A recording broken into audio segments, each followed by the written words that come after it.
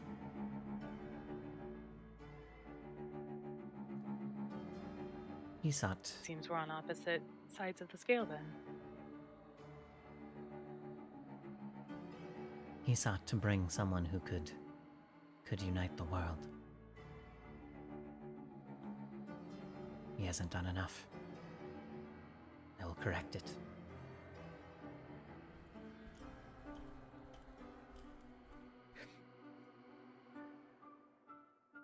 If Isha had eyes, she would be looking at Steris, confused.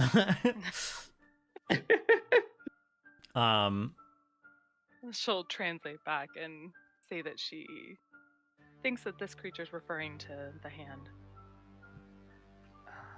I don't understand anything this creature is saying. Saying they needed to summon something to unite us, but that he hasn't done enough, and now they must take over and right what he was unable to do.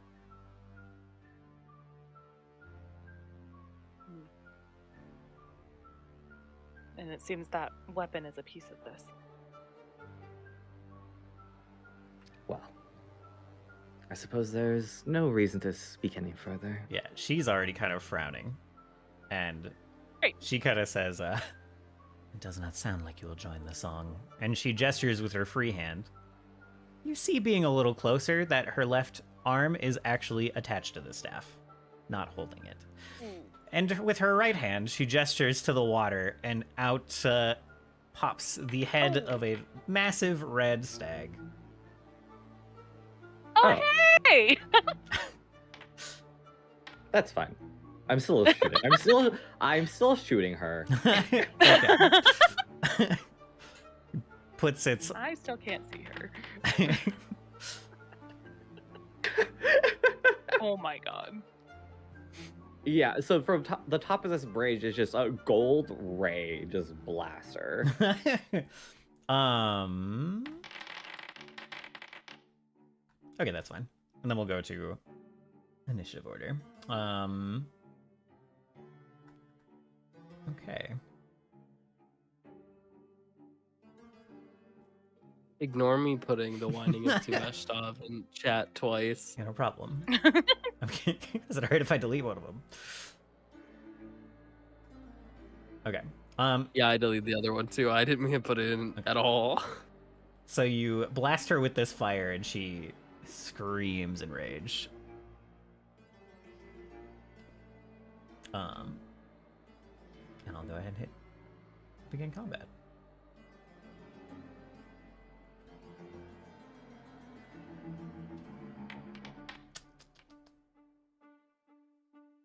Uh-oh, she's privately rolling dice. Ruh-roh. How do I pull down my my actions list again from the top?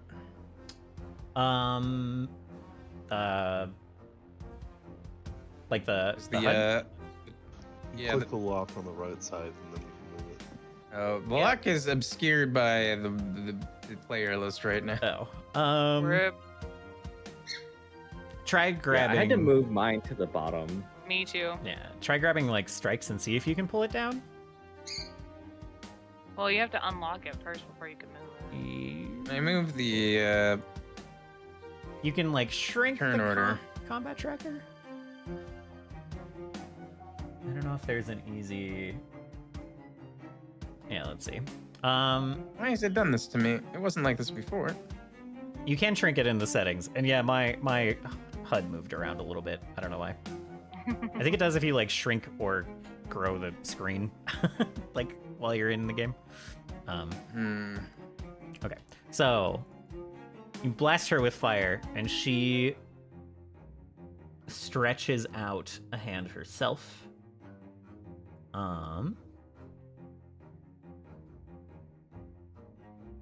What's the range on this? Sorry.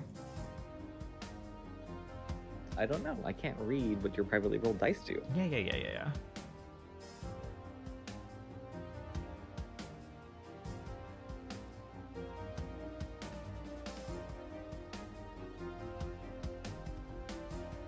Oh, 60 feet. Okay, so you cast this. She reaches out a hand, and I'm kind of surprised that it's 60 feet. I'm surprised this can reach. Reaches out a hand, and vines start to kind of grow up under the bridge and like through all the tiles. They're so murderous. They are murderous. And I need you to make a fort DC as these vines try to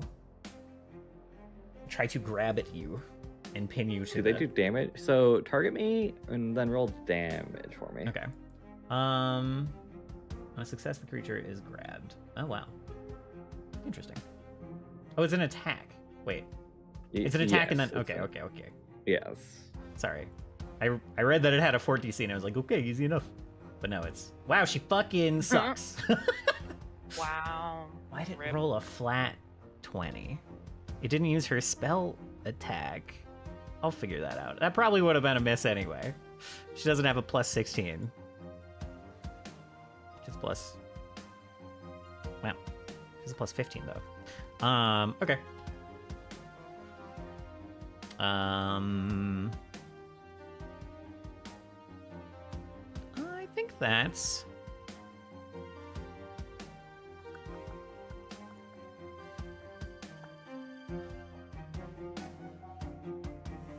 Yeah, that's all she does for now. Sorry. Isha. Yeah, I guess I will just cast shield using my last action, and then I will.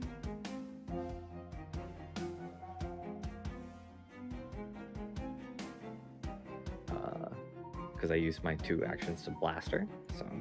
Okay. She doesn't have a 15. She has a 13 to attack. Okay. Scene, go ahead. Yeah, I'm trying to. Oh, this is a weird spell. It's a spell attack against my Fortitude DC. Oh, yes. So that would have been a 19? Yeah, well, it's still a miss. Yeah. But that is a weird spell. It is a weird spell. It's because the vine erupts and then it's trying to grapple you and then has damage. Yeah, so it's, yeah. Copying the athletics check rules. Okay, so to use. Sorry, can you remind me, how do I use the Winding of Tuveshtov? Like the widen thing, or use any spells from it? Use any spells from it. For now, I was just wondering that too. post them to chat. You'll need to make a new spell thing for it and like populate it with the spells. New spell entry. Oh, like put it at the bottom? Yeah, like under your focus Okay. spells. Under my focus spells? Yep. Does it use focus points? Is Nope. that the charge?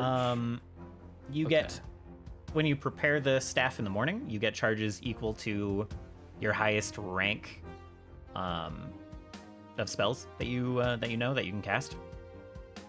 Like your highest unlocked spell slots. Okay, so Yeah, so what we should do is... Okay, so you have it as a staff already? Yeah. I have it. Yeah, it's an equipment. But the auto staff thing, in my experience, doesn't work very well. I was gonna put it, like just put the spells in the bottom of the description where it has them, and replace it. But I don't. That's probably slightly annoying. I'll help put together a spellcasting entry on your actual spells page. It's actually Here, decently what I slick. want to. Okay, I want to cast. Oh, this is a good question. So in the staff, it says. So I want to cast flame. Oh, I missed the requirements page or thing. Oh yeah. Huh? Ugh, is that really the only spell or the only node that has a requirement? Wait, the one all the what? Hold on. Sorry, I want to cast Flame Dancer from Exploding from the Sun. Oh yeah. But I just saw that I Oh. have to be level 11. Right, sorry. No, it's all good.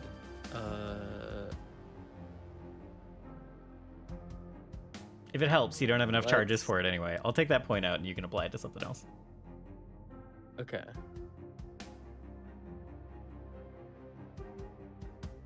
Yeah, what about this Cinder Swarm? Cinder Swarm's great. Jesus. Boop, boop, boop, boop, boop, boop. Let me try and look this up. Cinder Swarm. Oh, is this also not something I can... Can I cast it? Because it says it's a 4th level spell. So the way it works when you're an occult caster with staves is you can give up one of your... Is that in the morning? I don't know how it is for spontaneous Yeah. casters. Okay. You always prepare stabs the same way. They just do different things. Yeah. Well, I think like overcharging it works differently for spontaneous versus prepared. But you can get extra charges by giving up one of your spell slots, and you can say you had done that in the morning. So you get extra charges equal to the spell slot you give up. If you give up a 3rd rank spell slot, then you get 3 charges for it. If you give up like a 1st rank one, you get 1. So you can overcharge a spell or a staff in that way. Okay. 4. So if I want to cast the Cinder Swarm thing. Yeah. Would that take 4 charges? It would take 4 charges, yes. Or just... I have added Cinder Oh, Swarm okay. to your So staff. I- And if you have given up a spell slot for the day to overcharge your staff, then you can cast Cinder Swarm. Okay. Yeah, so... Sorry, last question before I actually start doing stuff. To sustain it, because it says it's automatically sustained when you cast a composition spell, blah, blah, blah. Yeah, you have until your next turn to cast that. Or while your Lingering Composition is active. Yes. So is that saying if I cast this and then cast Lingering Composition, it stays around for as long as the composition is around? Correct. That's so cool! Did make it a little bit broken, yes. Okay, I'm gonna give up a 1st rank spell slot then. All right, changing your charges to 4 out of 4. I don't know if you see where I'm doing this. And then I'm... absolutely not. It's at the bottom of your spellcasting page. I've added a... I haven't renamed it. It's just called Occult Charges Spells. I'll rename it too. Oh, okay, cool. 60 feet. 5-foot emanation. Let me zoom out.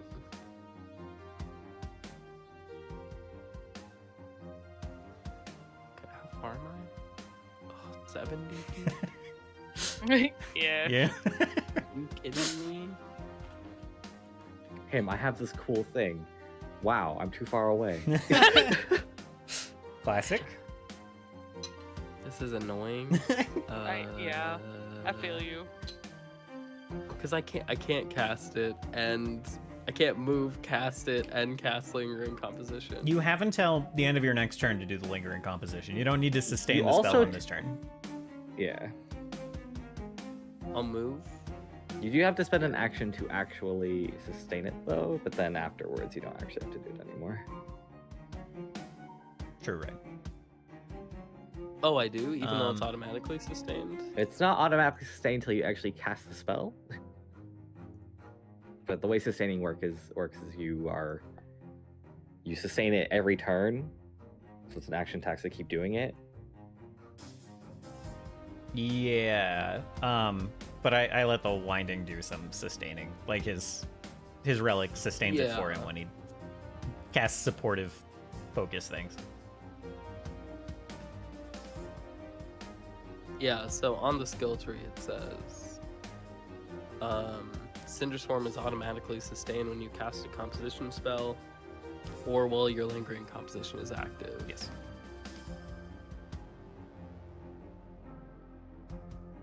So yeah, you can do that You can do that on your next turn to sustain it. Okay, I'm gonna cast it then. Okay. So I'm moving, and then I'm gonna cast it. All right.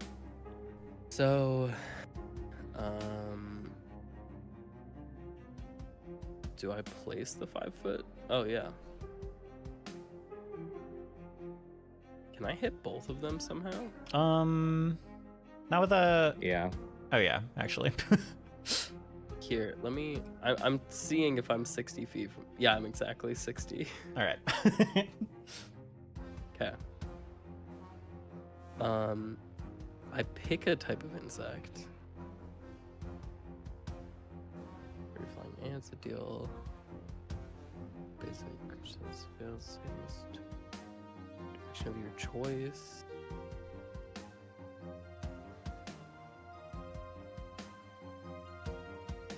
I'm gonna go for the fireflies, I guess. Okay.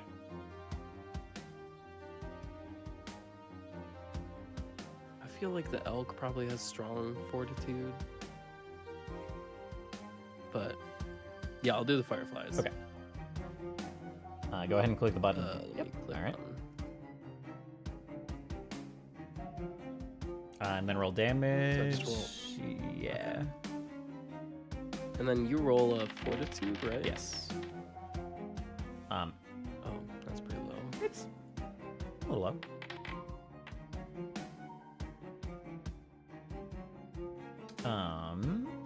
Okay.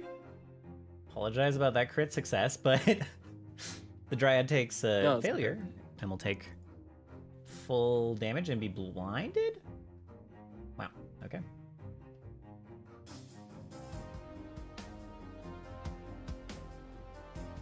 For 1 round. Okay. And that's my turn. Okay. All right. The stag, bit by these burning bugs,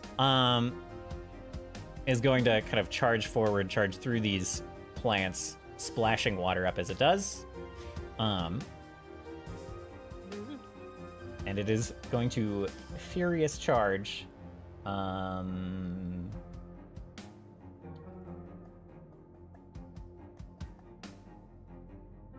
Strides twice and then makes the okay.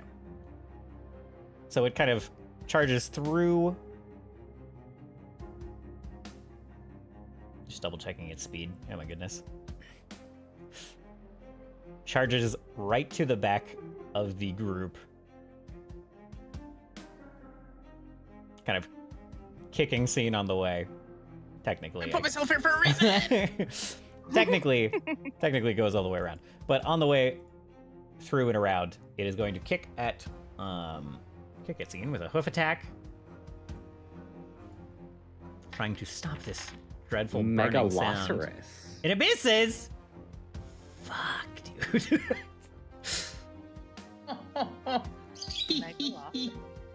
Shouldn't have put lost in the name. Yeah. Yeah. I'd like to hit it.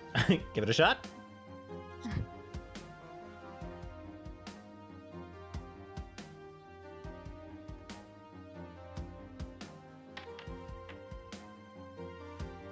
Boo. Wait, what? I have a target. That's weird. It has. That doesn't quite do it. Okay. So misses with the hoof.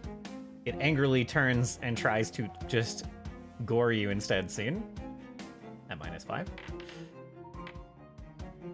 Does a little better.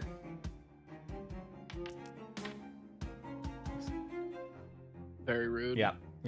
Stabs into you and deals 13 damage.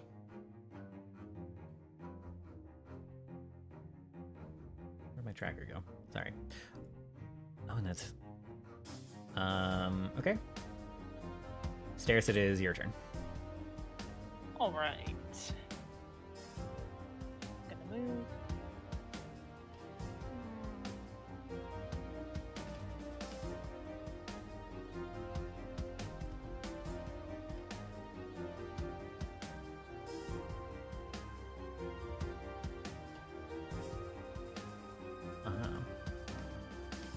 reflex save. Technically, I should have it.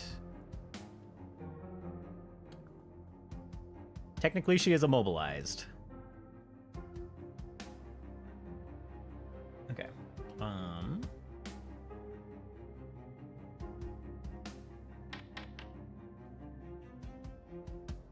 Despite that, she's able to kind of get just out of the way of the fire.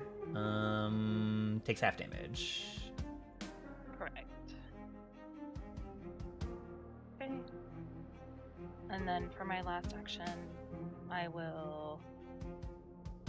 My familiar's somebody you guys haven't seen a whole lot of, but she'll command her familiar to move up. 2 actions to move up behind it. And wait, not 2 actions. I apologize. 1 action. And then her familiar has an ability it will use.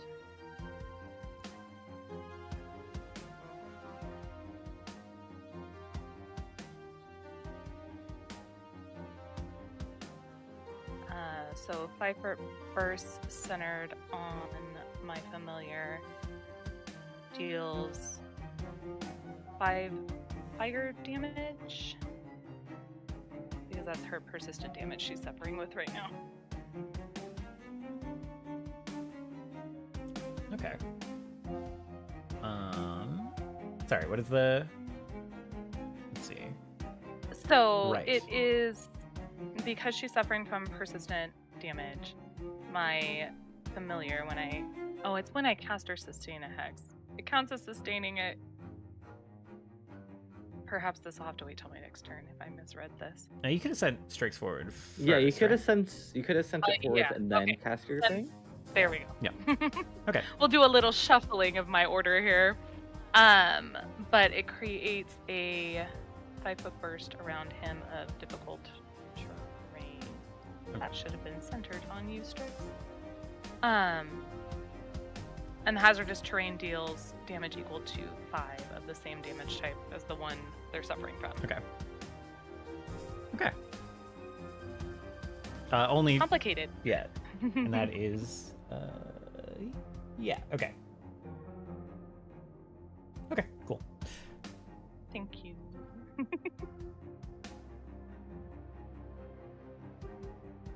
That's my turn. Hazardous terrain deals... same damage type. Okay. Get it.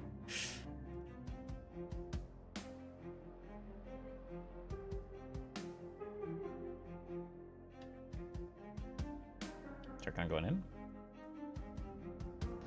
As I can't see the stack anymore. It's out of your immediate vision. Yeah. Well, you have the light, and he doesn't have And dark you vision. moved out of the way. Oh! So I couldn't see it. I forgot about that. Sorry, bud. I also think I can't see it. Oh no! That makes a lot of sense. Why am I the only one with the torch?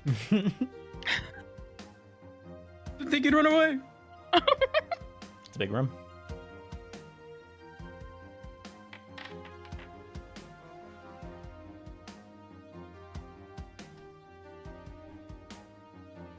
Okay, let's see. Alright. Yeah, you got the one hit in. Very good hit. Wood, her kind of like wooden frame cracks as you slam the back to Corbin into her. And splinters go flying. And there's like a warbling cry from her as you do. Also, as you do,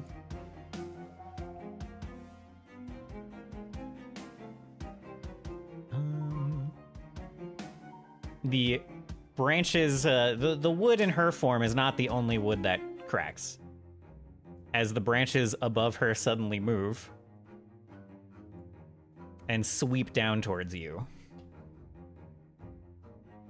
It's scythe-like branches kind of curling and trying to tear at you. And do so quite successfully. Inflicting 39 damage with a large gash across your front. You weren't expecting the tree to bite back. Well, that thing's spooky looking. Now let me roll Holy its moly! initiative. Oh, and I already did. All right, sick. There's a lot of stuff happening here.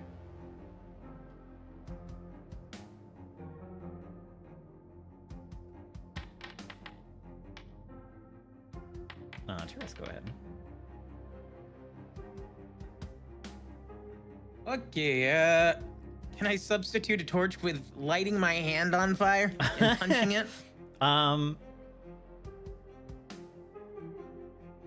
Let's see. You're talking with ignition. Yeah. I will let you do that at a -2 circumstance penalty. -2. I'll take it. Why not?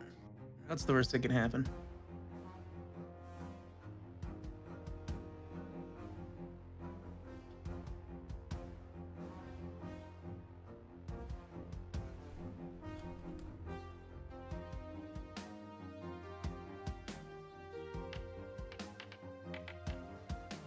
Oh my god, yeah, I can see the worst that could happen.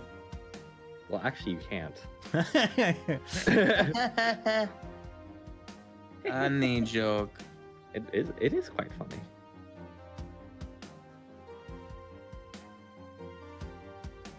Well, Armis can see this thing. And he's gonna use his act together to move over here. And I'm gonna use last action to strike him. Yeah, much better. Much Oh my better. goodness, yeah. Yeah, go ahead. You punch that wood elf to death.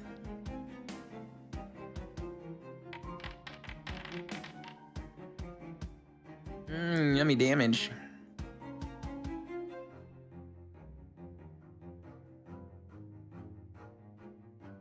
Yeah, that's pretty good. All right. So he...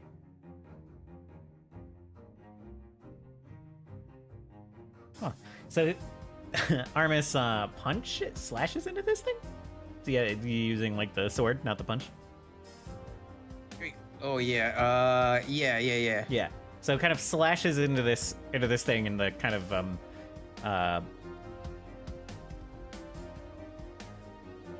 you are realizing that this stag, well, its flesh seems like even perhaps softer than you expected. Like once you cut into it, once you chop into it, or once Armis chops into it, he almost feels like strands being separated. You can't really see too well what's going on. But it's more like cutting into Buddy. Thank you. Cutting into Buddy? No. What? I don't know. It's more like cutting into like a rotted stump than cutting into like bone and flesh.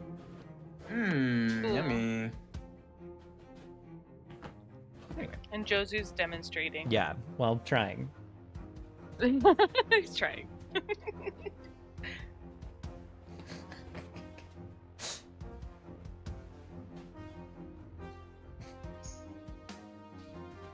Wow. Sorry. He's like trying to move the cushion on the back of the chair, but it's like it's the chair. It is the chair. It's not movable. Anyway. Turkan, you get up in her face.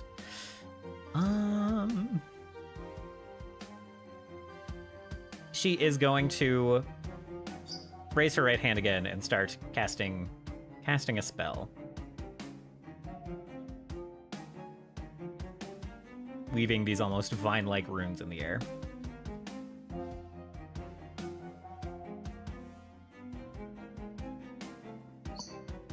Uh-oh.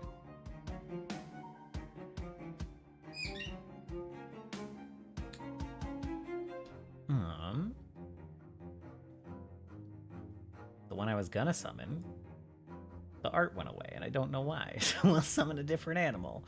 And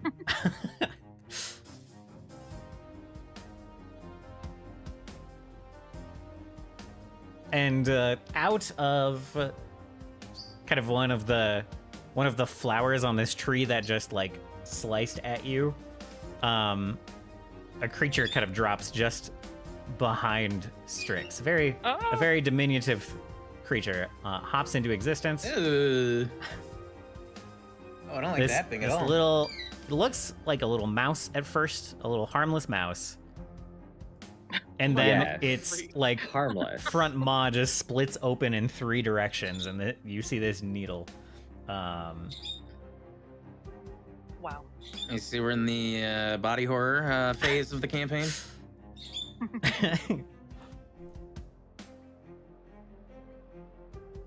I guess she doesn't get to tell the animal to use an action the first round it's summoned. All right. Yes, the animal gets to use an action the turn it is summoned. Oh, it just doesn't say it in the spell. I'm a little confused. Yeah, All right. that is a property of the summon trait. Okay, sick. So it does use an action. So it hops out of this, I should keep my fat mouth shut. out of this bulb, You really should. and it leaps just directly at you. Oh, it's not gonna beef with the one its size. No, it's not. Wow, ambitious little thing.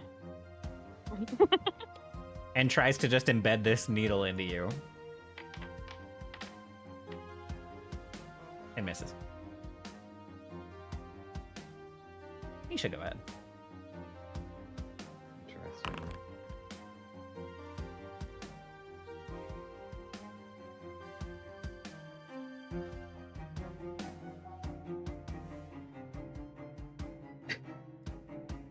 This is a weird fight. Yeah. Yeah, that's true.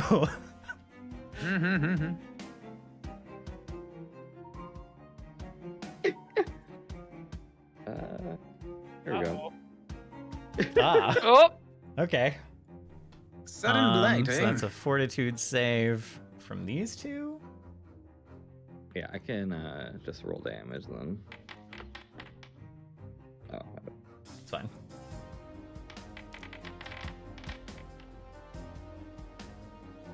The tree fails and will take full damage. The dryad is going to take half. The tree fails in the forest, so no Wow. one's around to see it. Alright, I guess the dryad is. I guess I fucked up. I didn't select only the one. Why isn't it deselecting? Okay.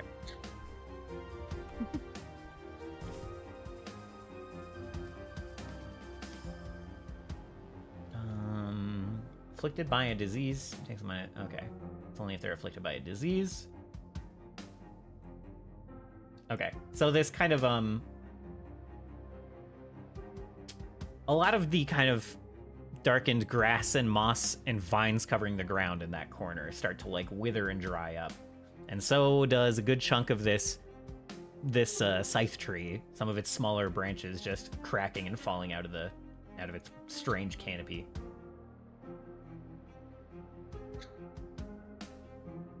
I guess, yeah, it attempts to counteract. Go ahead and roll the counteract check for fun.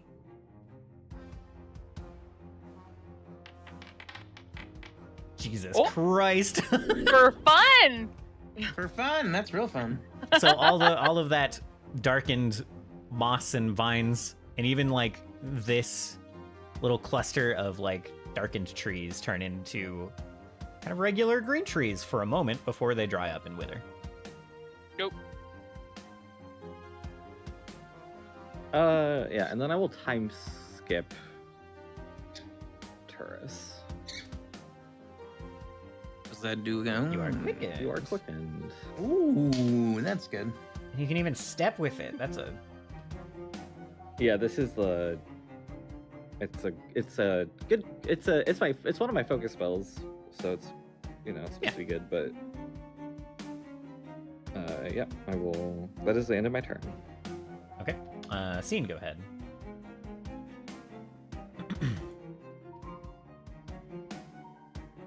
Yeah, I'm going to. Can I move the bugs? I think you can when you Bugs. sustain it. Let me see. I'm not. I don't recall. But I think that's part of sustaining it.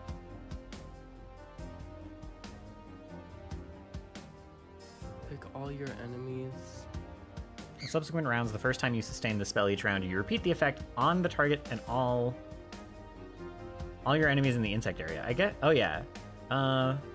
No, it doesn't say you can move it. Oh god. Weird.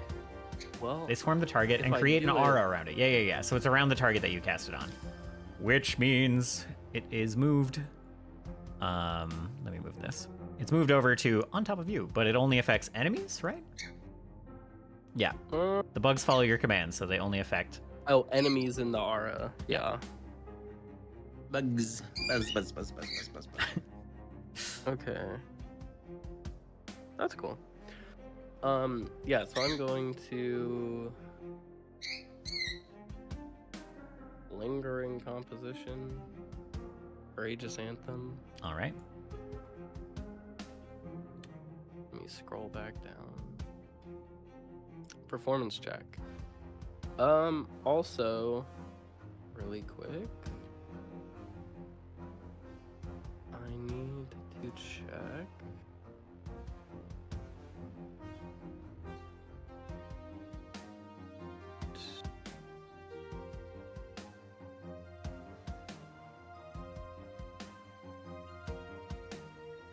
There was a...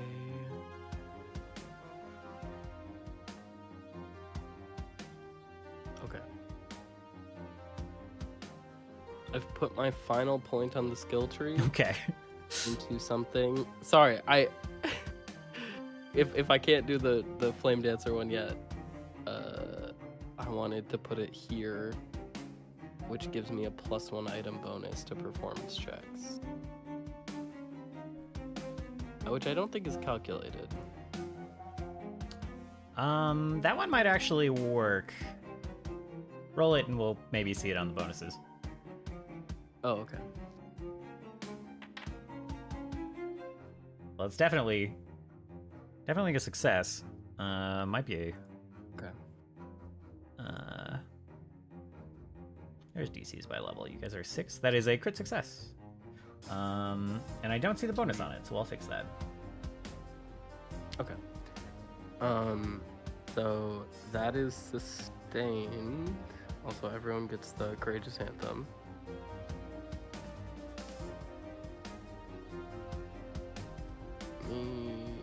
Well, I think everyone.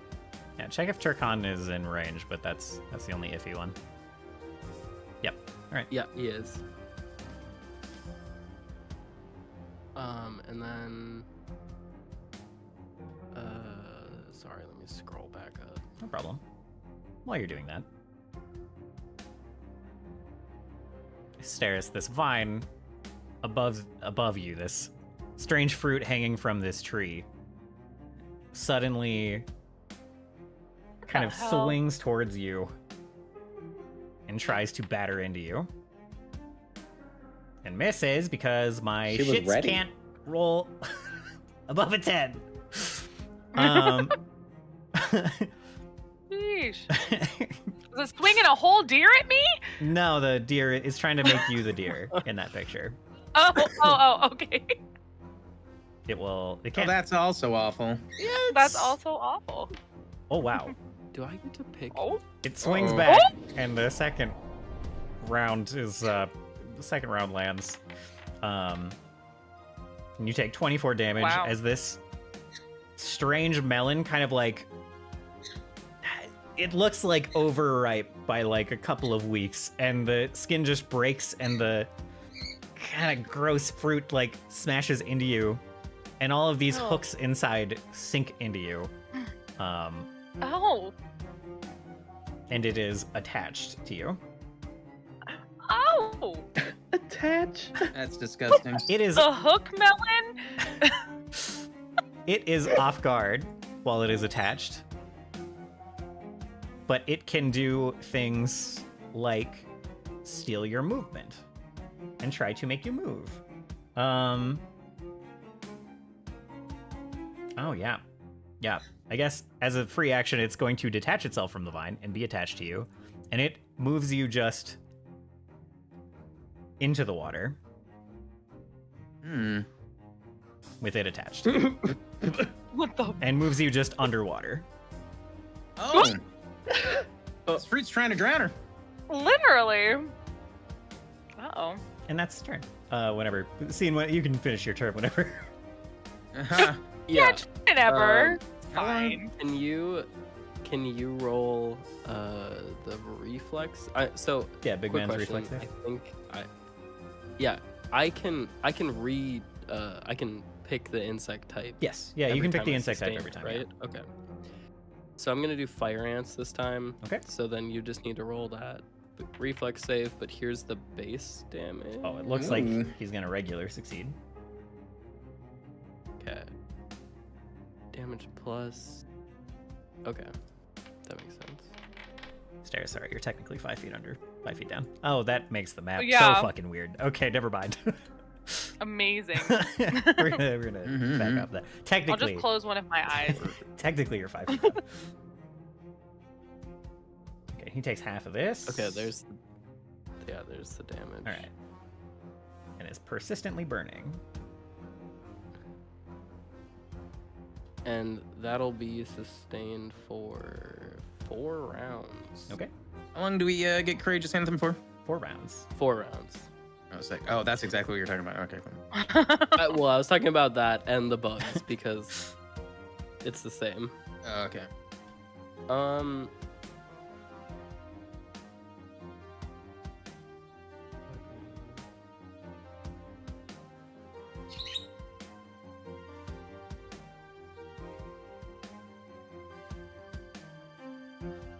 You technically still have 2 actions, right? Yeah. Most of I've your used turn is one still left. action. Yeah. So if I heighten that to 3rd level.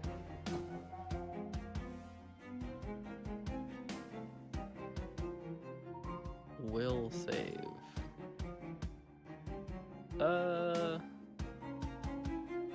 Oh wait, can I just heighten this? No. Okay, that's fine. Sorry.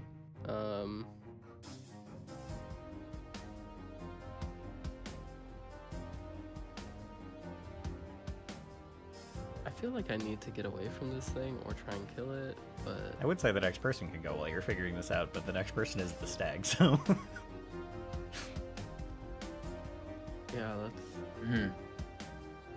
sorry.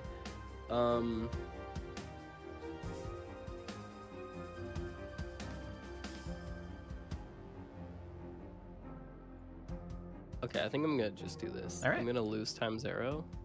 30 feet up to So 6 creatures. everyone gets. Oh, 30 feet. Oh, that's annoying. That's still. Can I? You can hit Isha, Oh, you can Stairs hit is 40. Turris. Yeah, Stairs is. No, Turris is already quickened. Oh yeah. I would maybe recommend something else, just because Turris is already blinking around like he's moving faster. Yeah. Yeah. I'm gonna try and do this then on the Okay. elk. All right. So I just need a He fails. nice. First time during the duration, the target attempts an attack roll or skill check. It must roll twice and use the worst result. Okay. Pretty convenient for you. Literally. That's it. That's That's his big brain move. sure is. Yeah, I guess it's gonna try to. Again, it's technically moving around you rather than through you, but it's gonna like trample through here and try to just step on you again with that with his furious charge. Oh, thank God I can actually see it now. Varys, you put me underwater, and I'm holding the torch. Oh yeah. You can have dropped Wait, the hold torch on. as a free action if you would like. Okay. If you Oh my think you would God. have the I was just the like capacity to do that when suddenly you're slithering The without. wherewithal. okay. I was just like, as soon as Turris was like, I can see, I thought of that and was like, uh-oh. Or can you? Wait, you have to roll another. Yeah, I attack. do. You're right. Take the worst result. Alright, he misses. Yeah. Oh. You know what? That's all he can do. I forgot that he is a zombie and is slowed. So that's all he's got. Sorry about the extra attack he took last turn. I don't think it mattered, but there's his persistent stuff, and then the scythe tree will go. So let's see. Damage and recovery. Okay, the burning goes away. That's annoying. Lame. Unfortunately. The scythe tree, meanwhile. Turkon, you're the only thing that it really notices in range. Let's see. I Jedi hand wave it. You don't see anything. He points at the snake familiar. He's like, that's who you want. Yeah, I think it doesn't really. I apologize. It doesn't have a lot it can do. So it's gonna do what it can do. And it's just swinging all of its branches at you. All of its scythe vines start, like, flailing around in the air. He hits with one. Misses with the others. But manages to clip you again for 14 damage. 11 sounds more right. Fair enough. Steris. You did drop the torch, you think? Yes, please. Okay. Let's see, what's a torch? 40, like 20, 40. You can take your turn. As you plunge into the dark, cold water. Right. I will try to... Am I prone? You're not prone. It can't make you drop down. It can only make you move. Okay. I guess do make me... Never mind. Take your turn. Well, The river current is trying to push was... you to the east, but we'll deal with that Oh, God. later. Great. Just one more thing. Okay.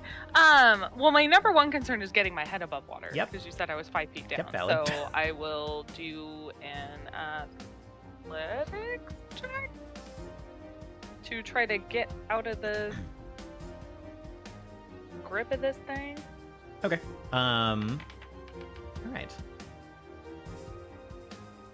Let's see.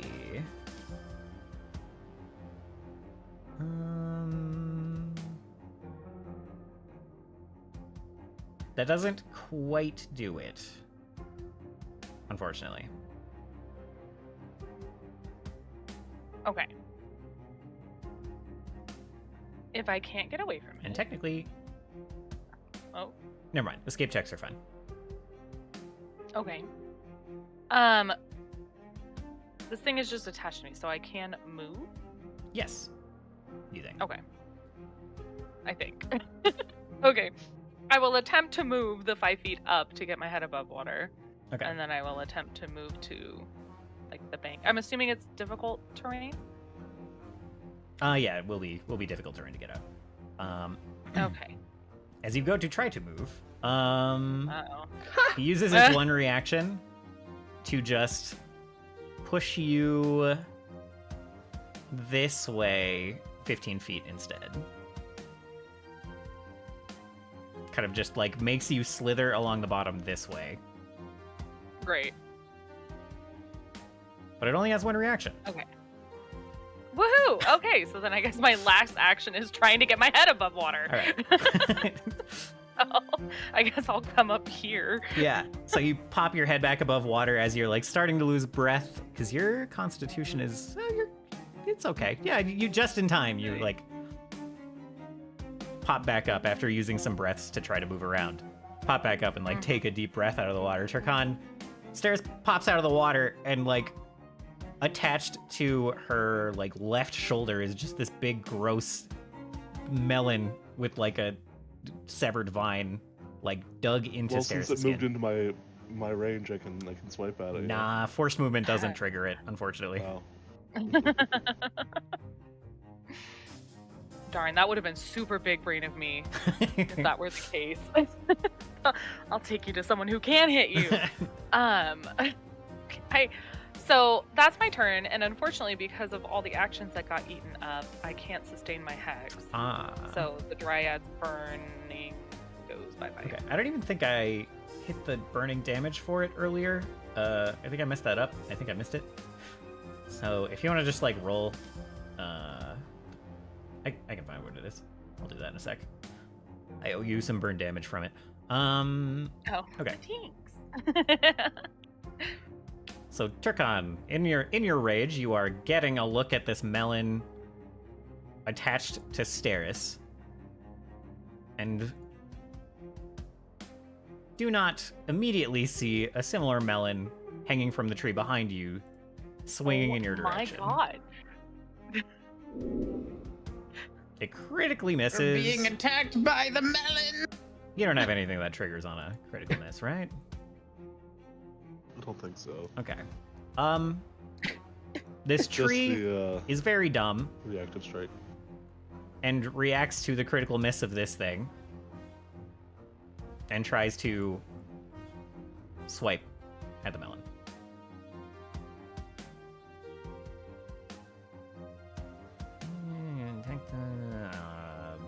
Technically, it's an athletics check. Okay. Not an attack. Exactly, but does just, like, knock this melon off of the tree that it's on, just knocks it clear off the vine. It kind of falls on the ground and splats. And, to your surprise, still just, like, leaps at you again. It still rolls in your direction and tries to hook onto you again. With -5.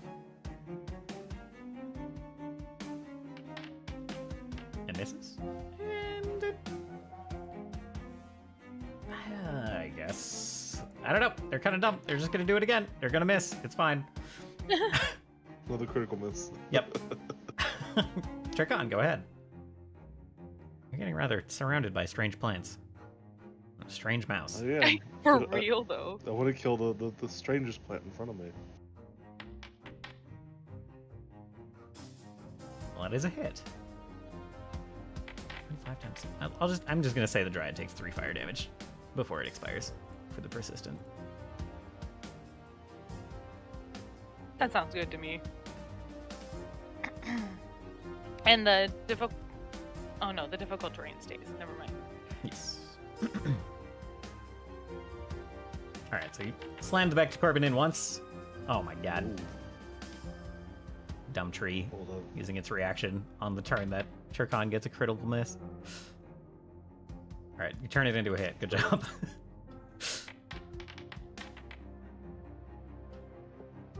Just bashing at this Dryad, just like chunks of her form kind of missing. She's missing like part of what would be her stomach. You see like the jagged wood and bark kind of sticking out. And then the last one is a miss. Dang. Turris, go ahead.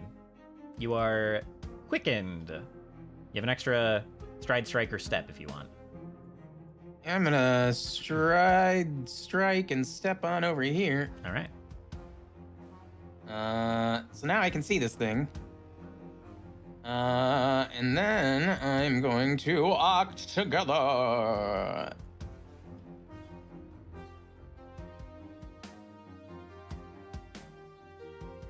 And melee ignition the nonsense out of this thing. All right. You hit.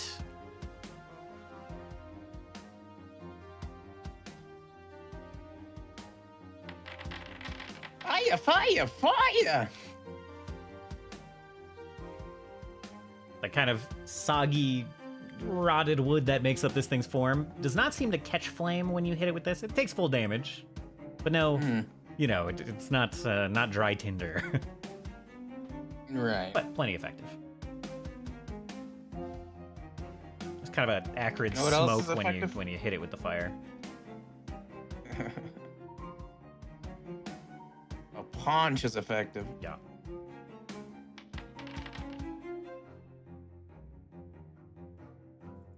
Slicing out a good chunk of that just rotted, smoking wood. And it's starting to kind of smell fall apart lovely. in front of you. Like the side that Armis just punched it on that you just burned. Like that whole side of its torso just like sloughs off and falls into the water. Aha.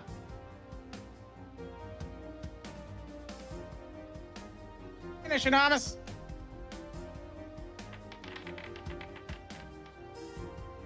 Nab it, Amos. Missed by 1. Painful.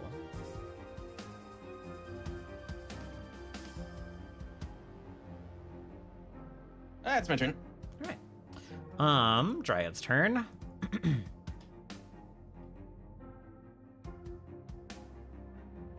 Oh.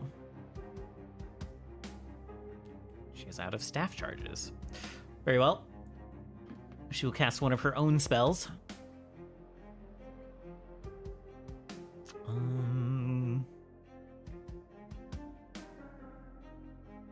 Turkon, this thing like looks up at you in fear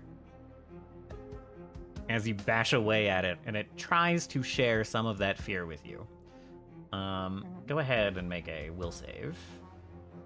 This has the... It doesn't. Does fear not have incapacitate? Nope. That's whack. Okay. It's quite good.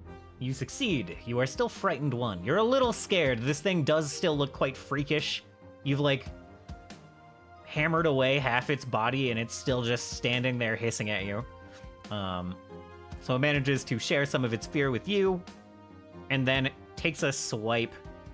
Actually, the staff itself kind of like the branches of it curl and try to take a swipe across your face.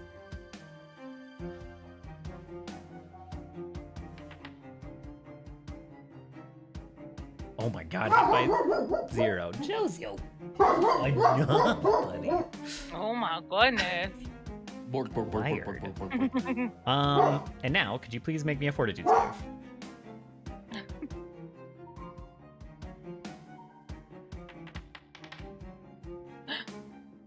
Oh no. Oh. This kind of black liquid.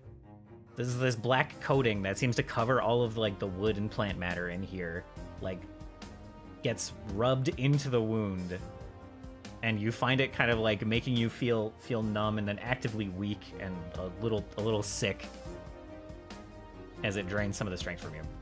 Isha, go ahead. Technically, the ignite is gone because you're not sustaining it, right? Is that correct?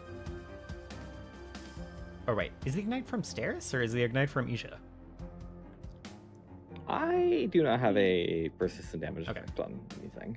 Scene was the one who had put persistent damage on Oh. Okay. the other.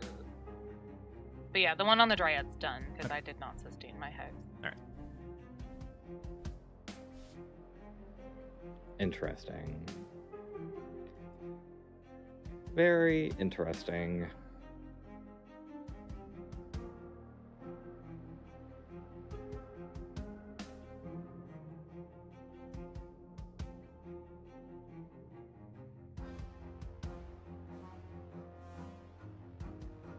Oh, she didn't command this fucking mouse to do anything. It's just sitting there. Flanking Strix. I've been there, girl.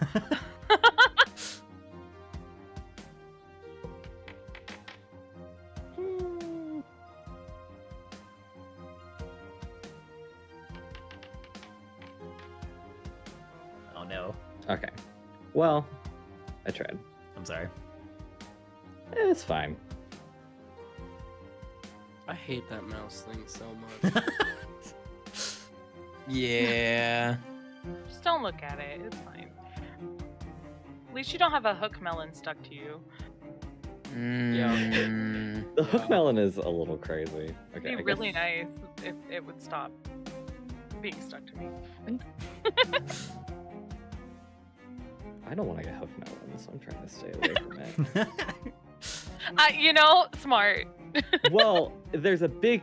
I move twice as fast as you do. Oh. So me getting hook melon is way worse. I see. They like move me one time. I'm gonna be on the other side of this map. I'm gonna be way over here.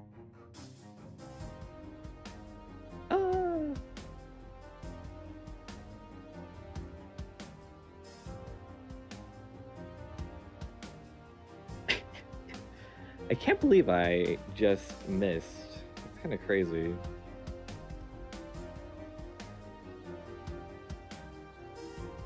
Okay, I guess I'm just gonna move over here and pray. I'm gonna jump down and pray that there's not a hook melon on the cave wall. All right. And Do suddenly, not immediately get hooked by anything. Scene, go ahead.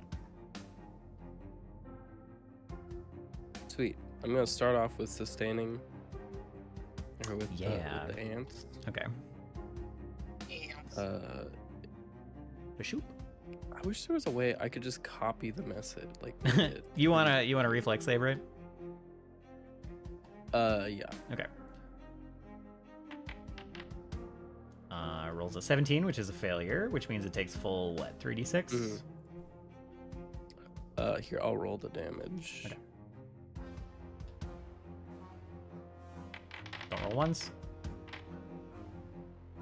All right.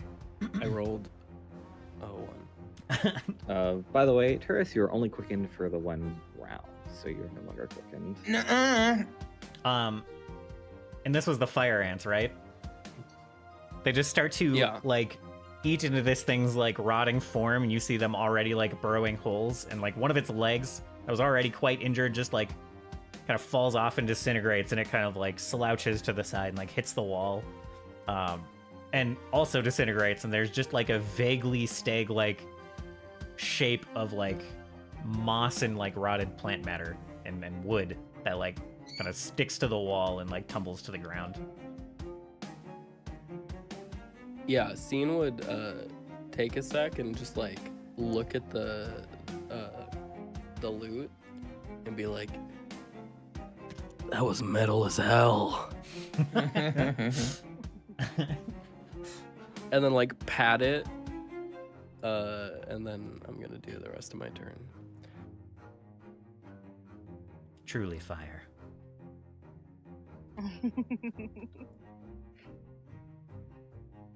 I have a like 47-year-old coworker who always says fire to things, and that's instantly what that made me think of. I'm gonna cast a 3rd level Force Barrage and trigger or use the Wand of Shardstorm. All right. I always forget Force Barrage is 120 feet. I think it's like 30 feet for some reason. But nope, it's just a million miles.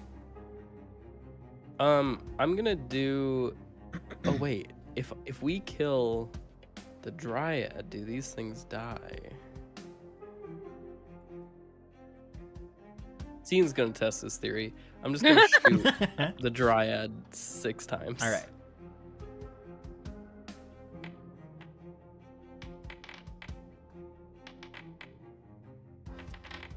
Because I don't roll the additional shard this turn, right? Right. I think it's the start of every turn. Yeah. 3, 8, 11, 14, 19? 24, I think. Yeah, correct. Jesus.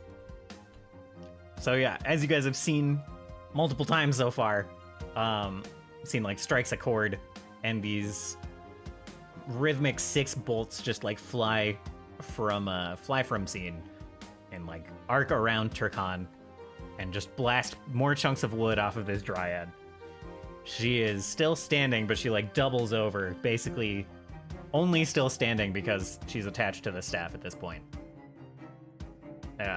Looks up at you, Turkon, and just screams. Scene, that's I was really hoping that would kill her, but that's okay. Wait, can I choose new targets now? For the sustained. I think it's an aura around the target you cast it on, and I think sustaining it Okay. only keeps it going on that target. Okay, that's fine.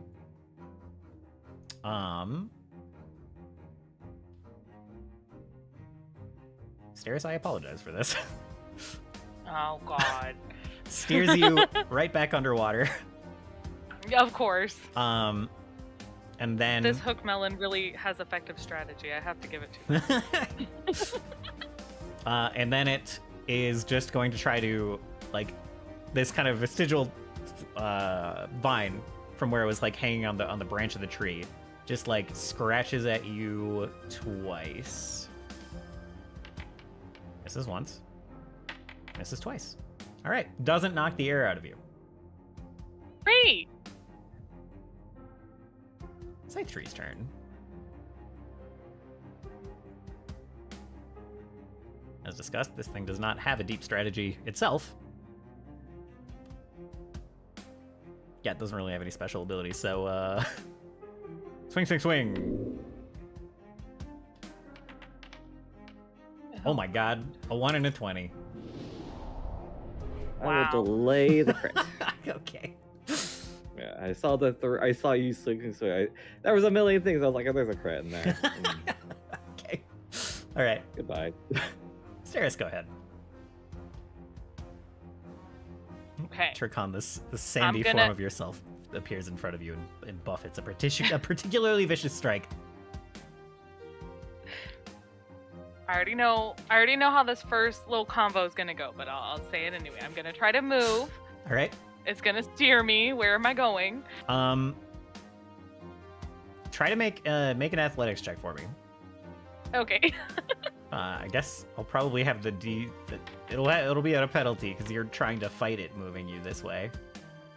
Yeah, so it like tries to move you upriver, and instead just kind of like bumps you against this wall as like the river's pushing you back, and you end up just kind of like sliding like this way back towards this rock. Okay. Then you have 2 more actions. Still underwater. Yes. Okay. So I'll use my action to move. Okay. I think with difficult terrain it can be. You can get out of the water. You can. Yeah. You can get like on land and then. Yes, the other hook melon. Oh yeah, it hasn't attached yet. Turkon hasn't gotten to experience the fun yet. No, not yet. Just me. Lucky me. Yep. Okay, and now I'm gonna try to freaking get it off me.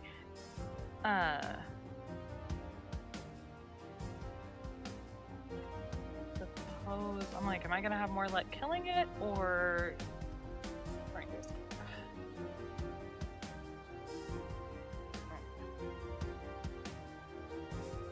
I will-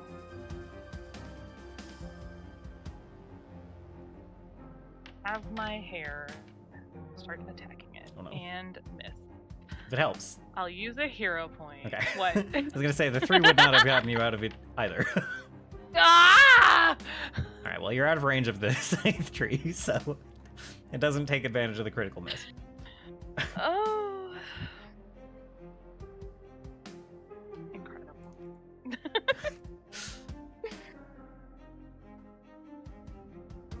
I'm sorry. These things are actually pretty frustrating for a level 3 creature.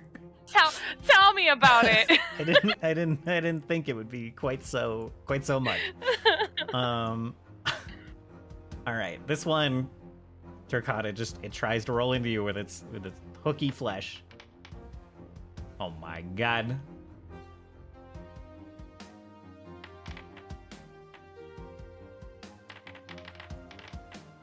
Okay. Well, that's fun. Turkon, go ahead.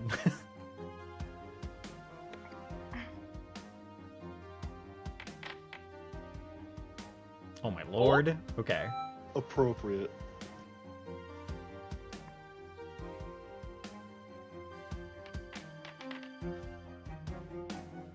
All right. How do you finish this dryad off?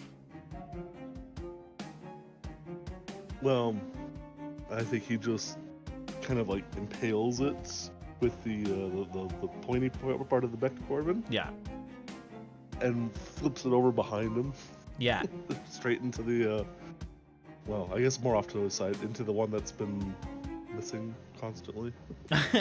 Yeah. Just like towards the other hook melon. Yeah, so you like impale her with the front of the back to Corbin, the spike at the end, the spear at the end, and then like lift up and over your shoulder, and the arm that is like attached to the staff just like snaps kind of at the elbow, and the rest of it kind of like falls off of the staff, and then you flip her over this way, and kind of like bounces over into the hook melon and like squishes part of the hook melon's gross overripe flesh and Is this creature considered living or undead? technically undead. I lied. Not this one. Well, The other one was considered undead. It was just this one was one I living. just killed. This one was living. Okay. Sorry, the stag was considered undead. An undead plant. This one is technically alive. I mean, it was. Not anymore. Alright, so that one's dead. I'm gonna target the one that... Well, actually, target the one that's attacking stairs. All right. Thank you. God damn it. Oh no. Flanking does not. I guess it's already off guard, so flanking wouldn't help you anyway. But dang. Sorry. Turris, go ahead. These things are still kicking even though the Dryad's dead, huh? Yes, the plants are still animated, moving around. The blood mouse trying to poke at Turkon's shin immediately disappears, but that was the only magically Okay. summoned creature. The others were homegrown. Oh my god. Well, I couldn't possibly not, you know.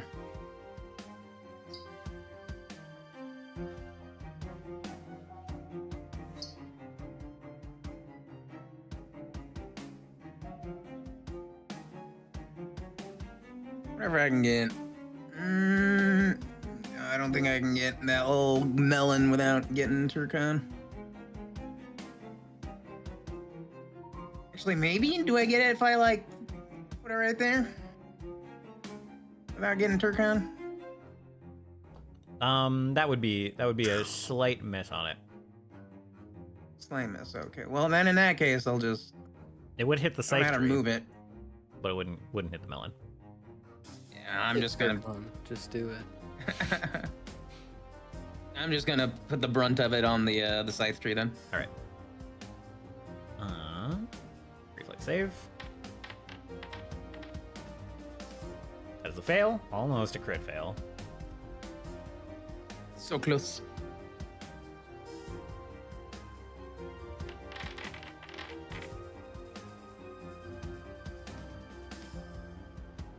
The fireball, kind of like the sound of it rips through the cave, echoing from all the walls, and the pressure kind of like blasts back towards all of you guys, the wind kind of rushing past you.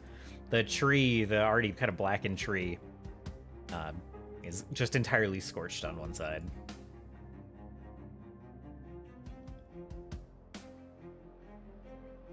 Oh, and of course that would be an act together moment too, as Armis.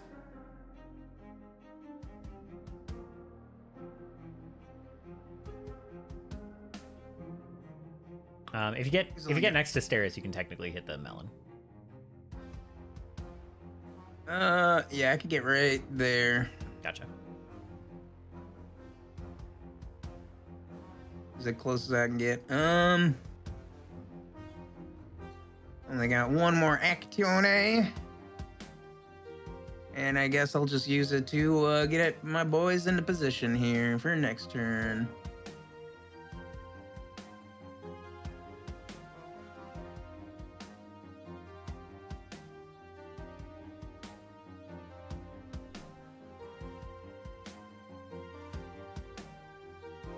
All right. That's my You turn. should go ahead.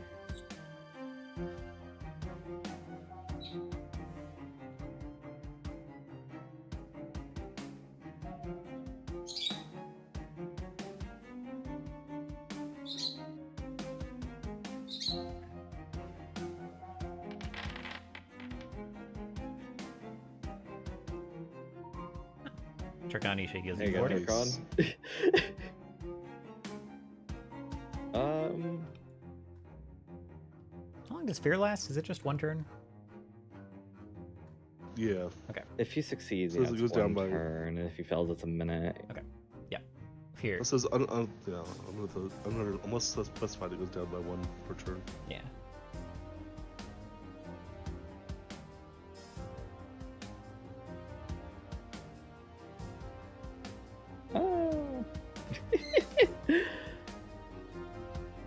Interesting.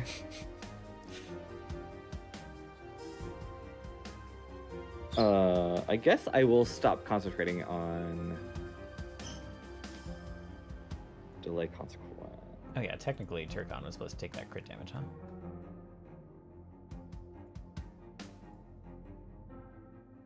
Is that the end of your well, turn? I can well, I heal him and then I dismiss the spell, so then he takes the damage. Okay. Turkon. You suddenly feel that impact strike you for 52 damage. Ow. This deep gash. There's like a splash of sand, and then this deep gash opens across your front. Again, that Isha just healed. This one in the other direction, I suppose. Scene of action. Go ahead.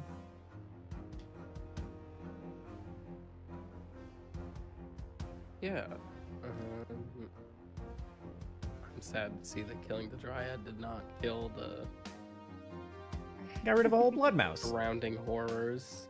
I got rid of that whole blood mouse. Yeah. That really threatening, horrifying blood mouse. You don't have to look at it Yeah. anymore. Honestly, I'm glad it's gone. I get to cast my free shard. Yes. Yeah, who do you want it on? Let's see, what's a good target? I'll target this thing.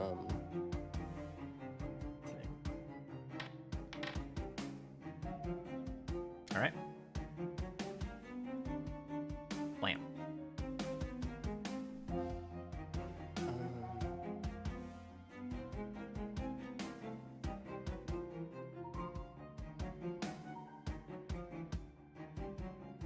Does anyone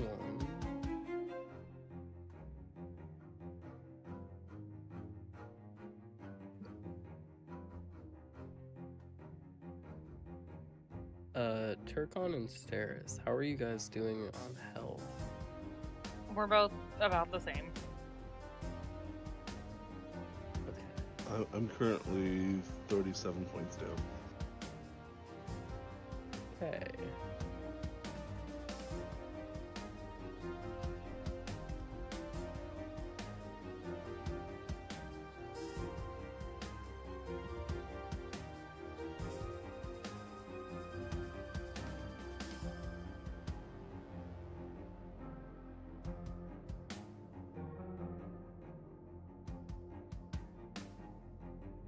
Me.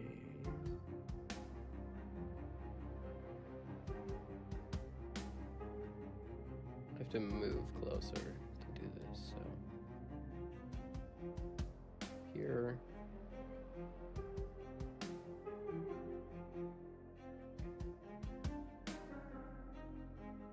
Stairs, I'm gonna use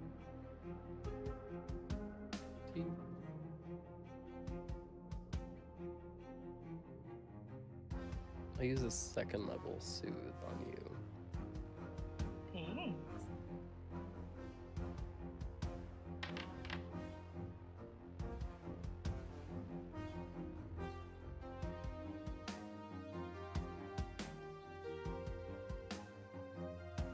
And that's it for mine. All right. So you get that healing. You feel your stress at this situation soothed temporarily. And then this thing tries to puppet you into the water again. And you feel yourself suddenly jerk to the right. Turkon, you are watching. You've seen it kind of like puppet Steris a couple of times. And as it goes to manipulate and puppet Steris, you can take a reactive strike if you'd like. I would very much like. I kind of figured somehow.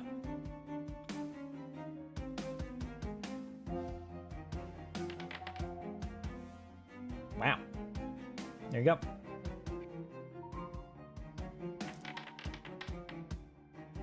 Jesus.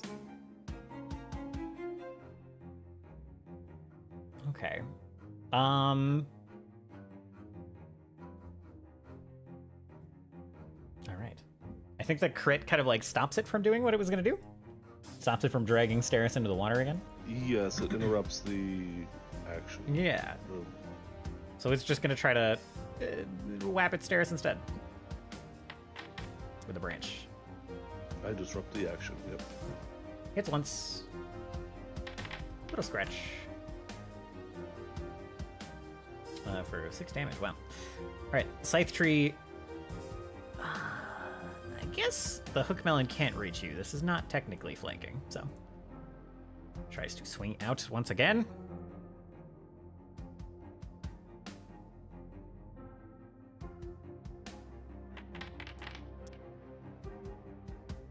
And manages to find a hit and a 20. Man.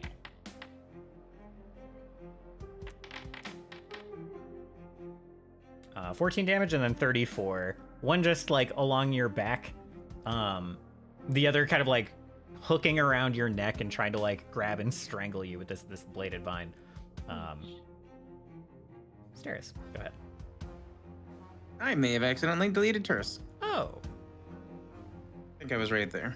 Do you remember where you was were trying to in the leave. turn order, though? Oh no. I think it was after me. Turkon. Yeah. Okay. I was trying to delete the freaking template for the fireball. Oh, Armis is still So I'll there, just well. never try that again. Yeah, you gotta go to it's the measurement control and Yeah, I got it.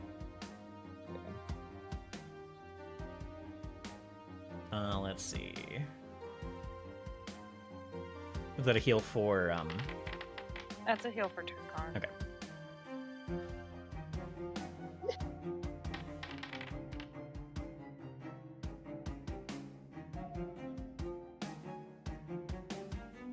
And then 5 piercing damage from my hair. Yeah. The snakes, My snakes are so mad. yeah, they sink their fangs into this thing. They do not like the taste, but they rip chunks out of it all the same. Tearing at some of the hooks that are tearing into you. Turkon, this thing's really gonna try. It's gonna try to roll up on you and take control.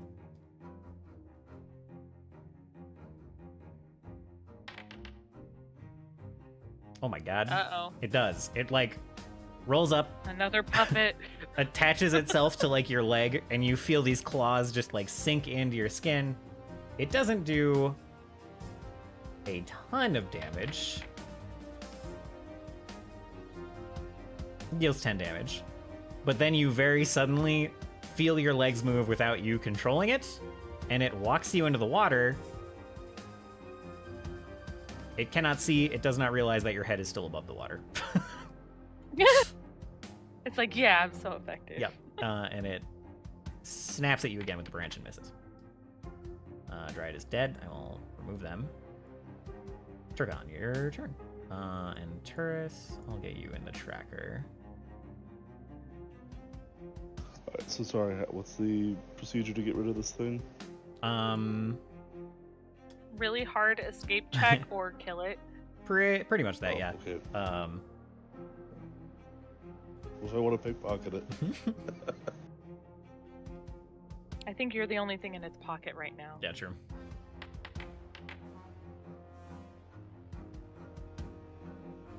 You smash at it under the water.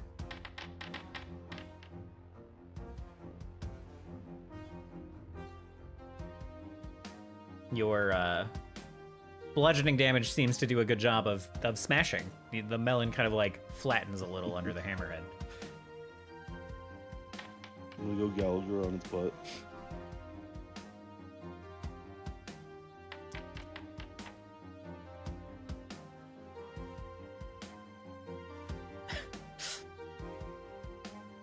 Every time you like hammer down at it, the branch, like the vestigial vine on it, is just like flapping about above the water slightly. Turris, go ahead. And then Isha. Okay. Let's see if I can kill twofer here. Oh yeah.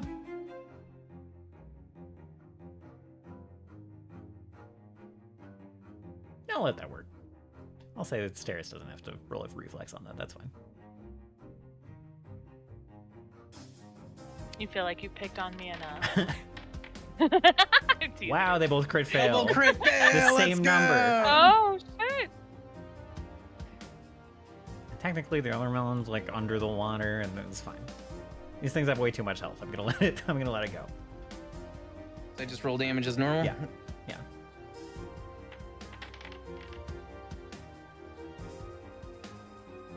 Not the most amount of acid, but The one on Steris just like it takes the acid and like the back half of it, the back half of the melon just like falls apart and falls into the water, and then the hooks slowly kind of pull out, kind of just like fall out of your skin and fall off of your shoulder, and the whole thing is just a mess on the side of the shore. Wow.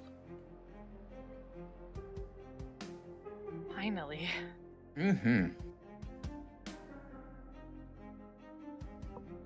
And then, since that happened, Armus is going to use his act together to move over to the other one. Is it right there? Is that's within range, or do I have to move one down? You technically gotta jump in the water. In that case, he'll jump in the water. And for my last action, he is going to cast Strike. All right.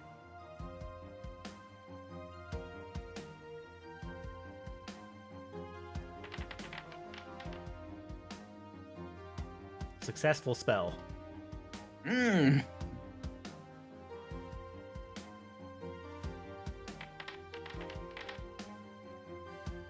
Jeez. All right.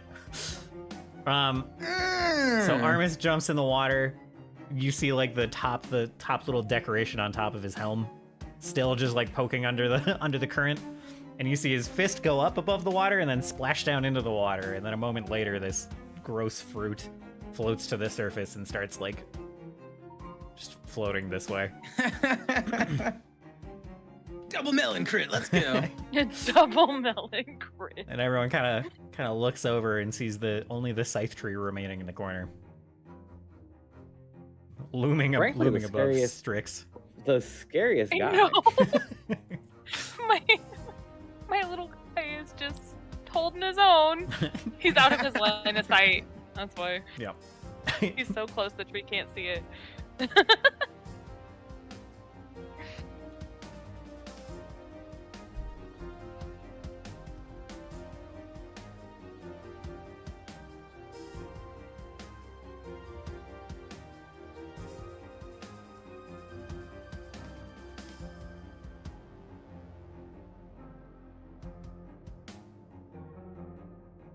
Actually, it's a tree. Probably doesn't have feelings. That's not what Lord of the Rings taught me. I'm just running up to the tree. It's fine. Okay.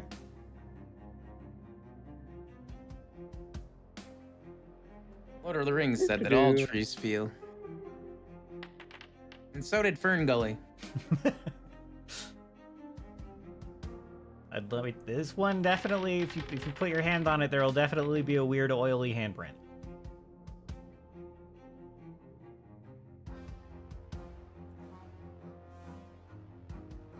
Except for where Isha touched it. It's dry and sandy, and bark is just cracking off and falling off.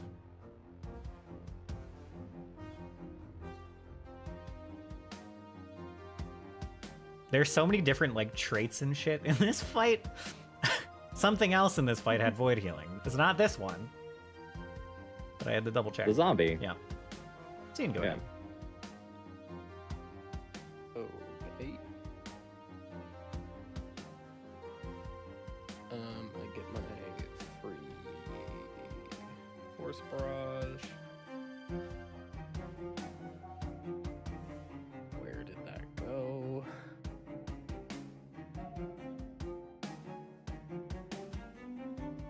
I'm gonna target this thing.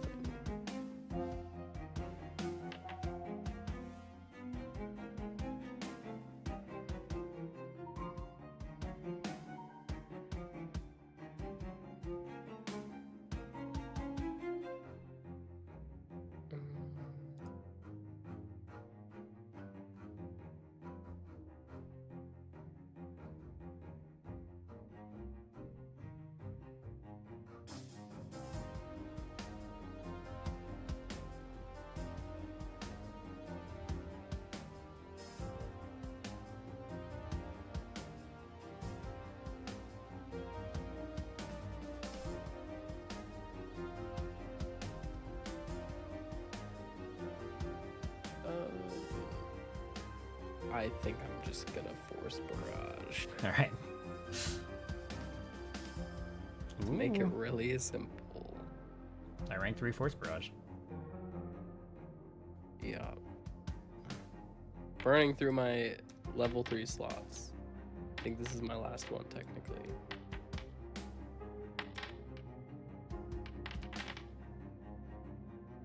How many was that? 1, 2, 3, 4, 5, 6. It was 6. 6. Oh,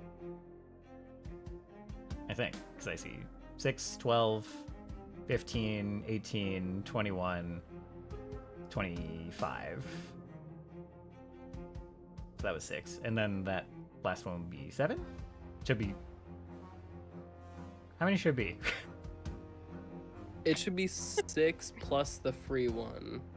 Right. I did the free one already. Okay. I'm only seeing 1, 2, 3, 4, 5. I'm seeing 6. I'm seeing 6, 6, 3, 3, 4, 5. Oh, I see 6, 6, 3, 3, 3, 4, 5, but... Oh, it just must have not loaded on my end. Here, I'll refresh my... But it is not quite enough either way. You're like blasting off branches and parts of it are falling off, but there's still a couple of vine branches left. Okay. Cool. Well, that's it for my turn. So. Okay. Okay, yeah. Now that I refreshed, I see the 3, 3, 3. A huge creature can share a space with a medium creature, right? That's how that works? Or does it need to be one size? Like another size category bigger? It is. I don't know. Okay. I don't really know. I know that small creature or tiny creatures can share with others, but I don't really know if it's like larger creatures can share spaces or not. Okay. Generally, they don't need to, so... Yeah.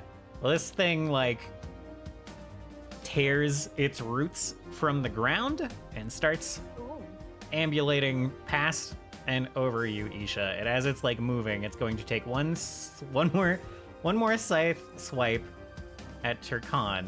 Why did I move it? Why did I move it? It's like, oh, this will be fucking cool. And then, all right. So wait, since it moved. Yep, Yeah. since it moved. You triggered his trap Yeah. card. Fucking idiot.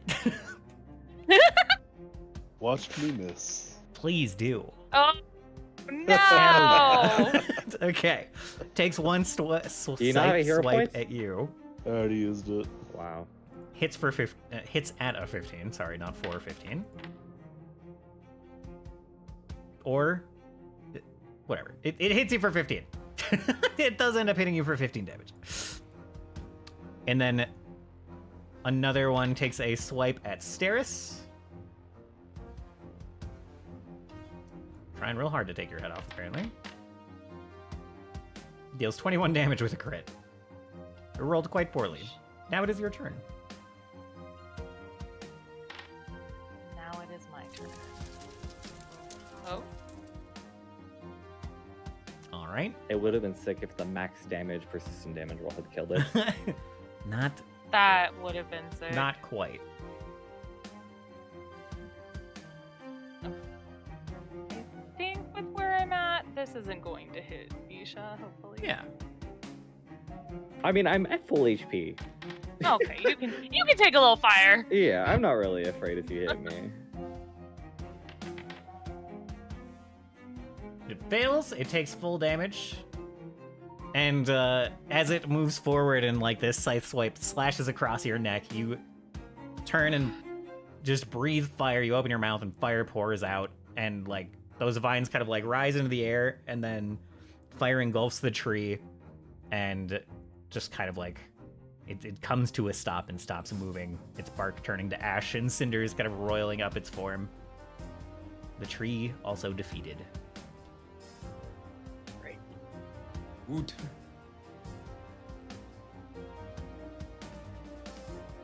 And Steris will recall Strix to her. And he'll slither back up her arm where he usually is.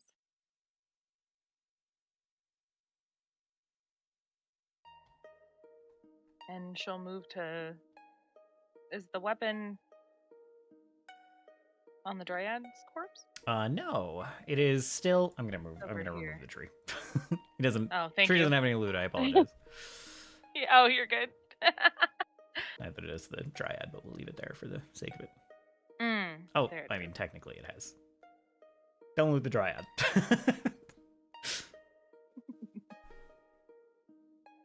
So the staff is still the hand, the branch is still standing planted in the middle of this strange grove, surrounded by the red and black plants.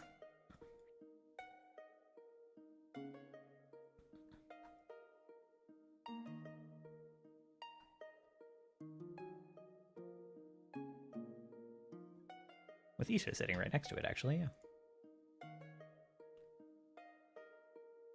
Isha just starts walking away. No.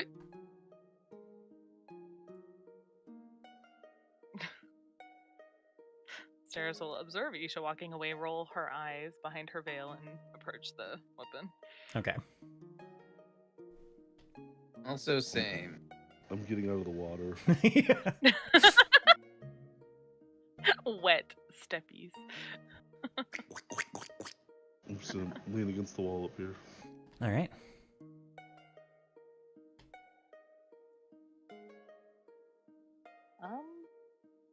And I guess she'll grab it, All right. or try to. You reach out to grab it. And, like, as you do, you're confused about what you see for the briefest of moments. You reach out to grab it, your hand kind of approaches it, and suddenly another larger hand approaches it from the other side, and you see the hand first, and you both grab this staff at the same time. And you see in front of you suddenly this enormous centaur. And you both grab this staff at the same time. All of the black bark that is on it just like cracks and shatters off, leaving just the clean bark underneath in like a wave going down to the bottom of the staff. And it doesn't stop at the staff. As the entire grove... Give me a moment.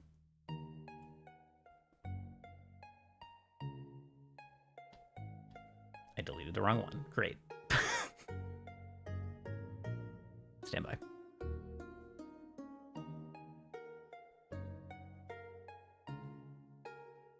The entire grove turns verdant and green in a wave coming away from this staff. The trees, the strange mutated trees being replaced with regular greenery, and a kind of like warm glow emitting from the moss around the room.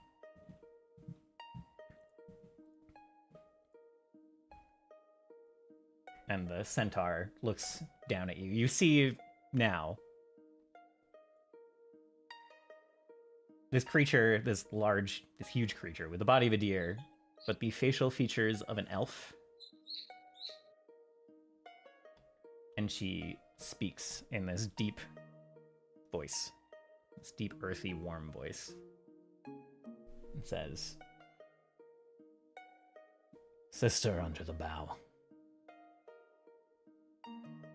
This weapon, this lent hand, gifted in love and hope, but its heart knotted in righteous fury, strengthened by it, darkened by it. It bolstered our surety of purpose. Without it, we never would have returned from our war. Without it, all of my companions would have been lost. Without it, they may have questioned their grim convictions before their own hearts knotted and blackened." And as she's speaking, blood suddenly seems to soak up from her fingertips where it's touching the staff, up her arms, and kind of covering her hooves and up part of her legs to kind of match this art that you see. And then she continues. She says, "Listen well, sister under the bough. I gifted this limb to a man I thought stout of heart. It returned alone. It whispered his story through this grove, and I fear it may have cursed him. He saw the embers of war and strife glowing hot in this land, in this world. And instead of simple despair, he became emboldened by a dark hope. He opened the door for something dark, that they might draw those flames towards it instead." And she looks down at the staff, the history of which clearly you're only glimpsing a tiny portion.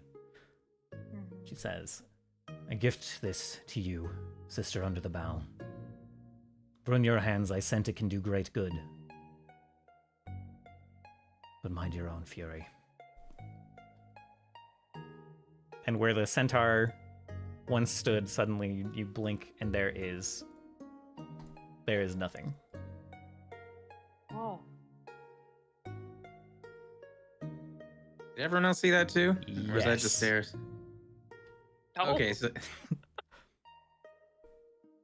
that's the case, I mean, Turris is not gonna do anything, but he's gonna be the most awkward middleman ever. Yeah, you're standing right there. You know, probably.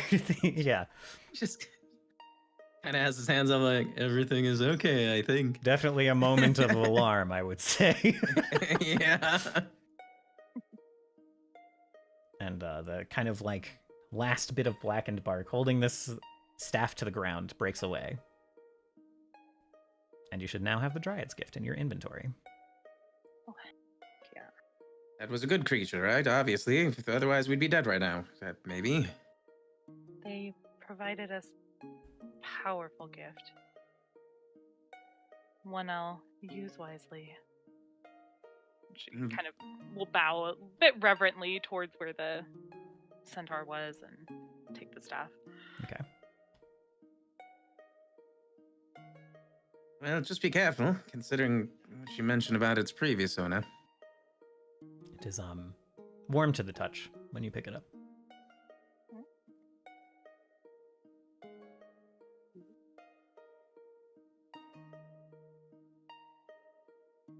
And at your leisure, you may now peruse your skill tree whenever you like. Oh. Skill 3, Oh my god, it's my turn.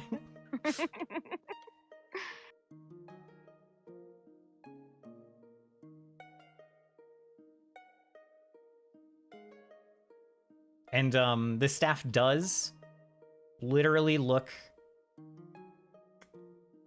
It looks, like I said, it was kind of attached to the Dryad at the elbow, and it does actually look like the arm of a Dryad. The arm and hand of a Dryad.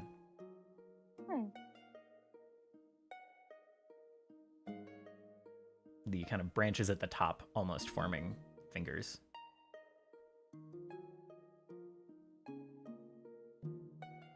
Pretty, pretty. Ooh. My skill tree title is the Winding of Two Veshtov, but everything else is correct. That will probably fix itself on a refresh. It should be Probably. the Dryad's Gift. Yeah, But you're seeing the staff and everything. I am. Alright. Yes, it's just the big title at the top is incorrect. That's funny. Oh. You start off with 2 points plus a point for every spell rank you have unlocked. Oh, cool. So that 5 points is accurate. Yes. Ooh, okay. I will play with that.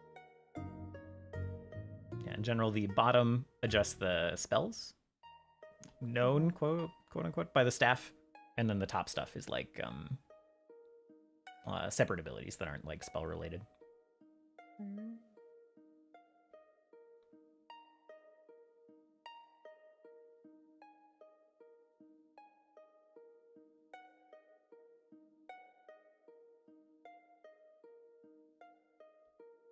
Ooh. Ooh, mystery ones.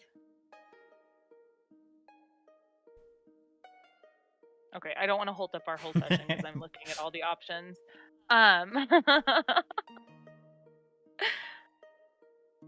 So I think Steris will give a bit of a reverent gaze around the restored grove and then make her way out. All right. Wait, was there? No. I thought I missed something over here, but I don't think so. No, I cannot move the staff because it's baked into the map. But Oh, okay. other than that, Great.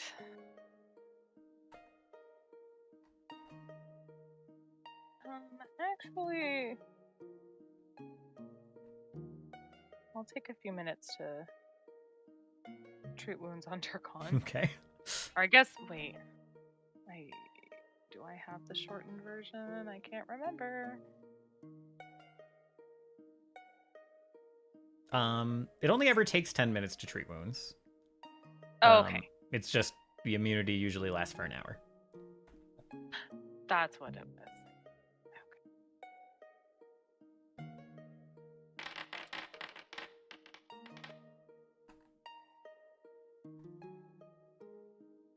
There you go.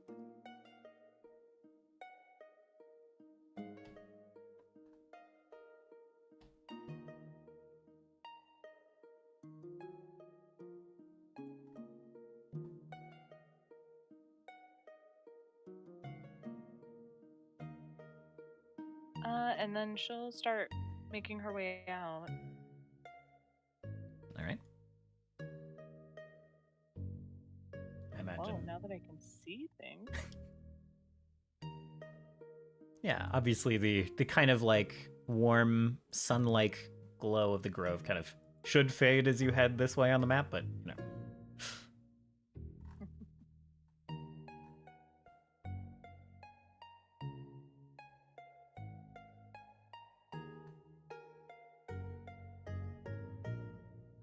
And you ultimately find Isha kind of waiting towards the not the mouth of the cave, but towards the part where you have to get in the water. I think, unless Isha is literally going and checking out the meat hook room.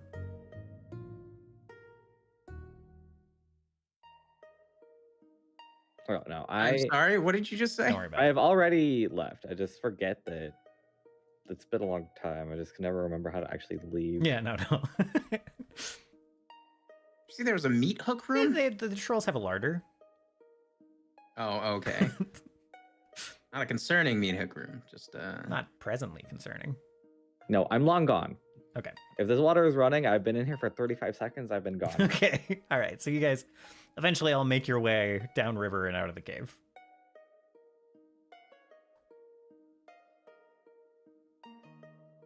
There, you know. The rest of the structure looks pretty well cleaned out, like some adventuring group has already been here before.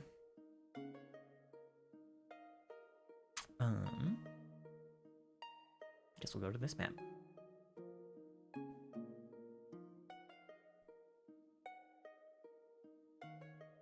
So, as you guys are exiting the cave through the cold water, the trolls are waiting on the outside. Isha, kind of sounds like you get there first. Yeah. Okay. Yeah, they peek their heads out again as you approach, and like, you come back. Not surprised. Successful? Of course. And the olderest one says, "Great, get out of our house." And starts like walking up the river. Yeah, and as they're walking away, remember, if the darkness ever becomes too much, pray to the light and you will always find somewhere safe. The olderest one once again is like, I hate the light. And the old one says, we will. It's light's been fine company for us the last couple of days. Yeah, Isha just kind of. There's a solemn nod.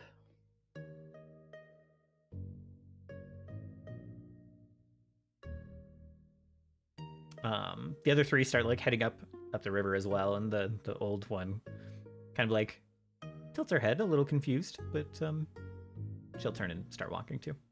So all of you guys coming out, these lanky, wiry old trolls are walking the other direction, passing you in the river.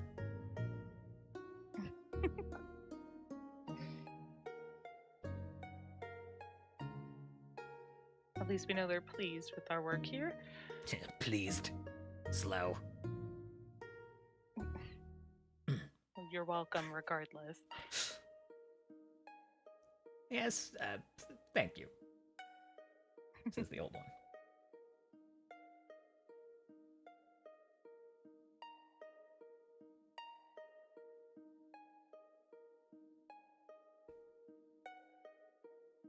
Just to give a friendly wave as they go by.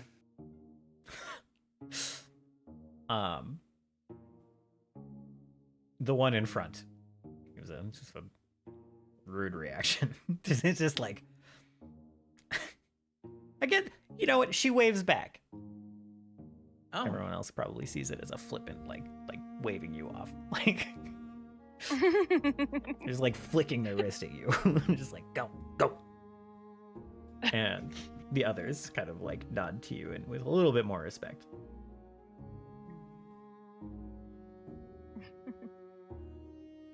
As I'm making my way out, may I roll? I'm trying to decide. I want to roll to see if I recognize or can identify that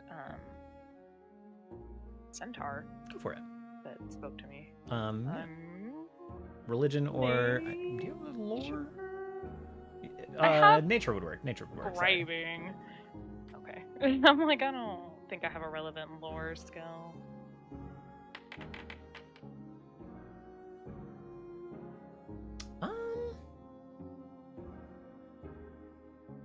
You aren't quite local. But you've had like an interesting. You know of the Fae. You are cautious of them, perhaps because of stories told to you by was it Stara? You know that there was kind of a war up this way quite some time ago where some Fae sorceress tried to invade, and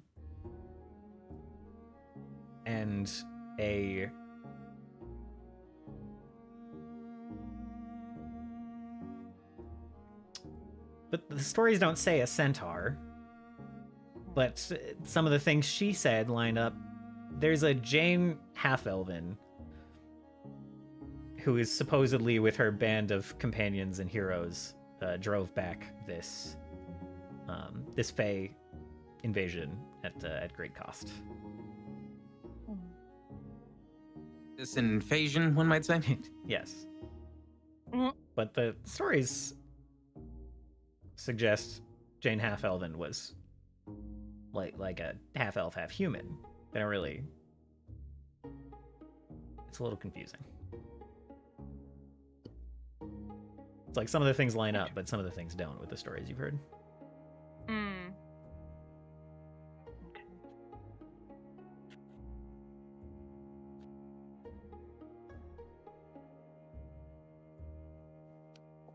And then as we're kind of exiting back towards like the mouth of the cave, towards our door, Starus will approach Isha and kind of show that she retrieved the staff and say that I feel like I owe you some gratitude for guiding us here. This was gifted to me. Seems like it'll be a powerful tool moving forward. I'm glad. And I hope it serves us well. It would be quite the mistake to have wasted this time if it doesn't. I'll make sure it's not time wasted. Good.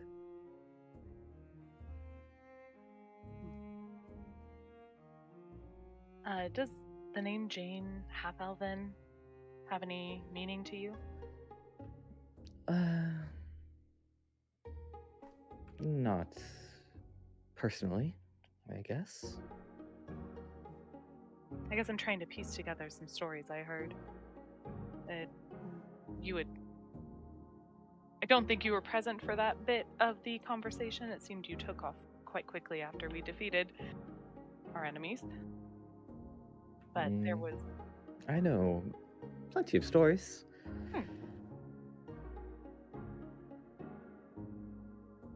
Any you'd like to share?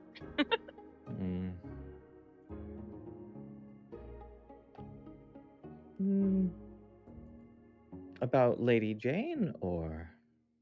Yes.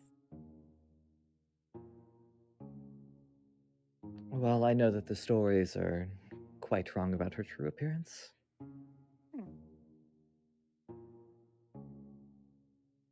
Well, that would explain the discrepancies in what I can recall.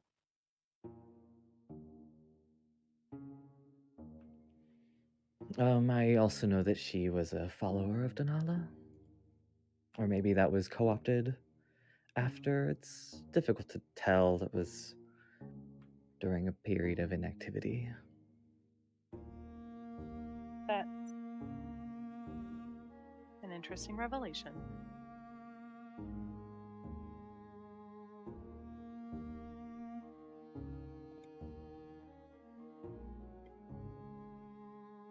Steros will kind of let the conversation fall off from there.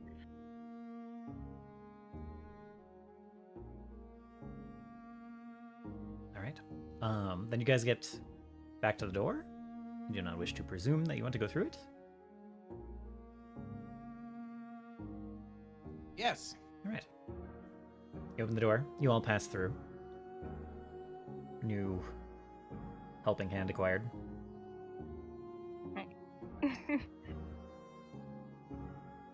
And you are back at the tower, back in the courtyard.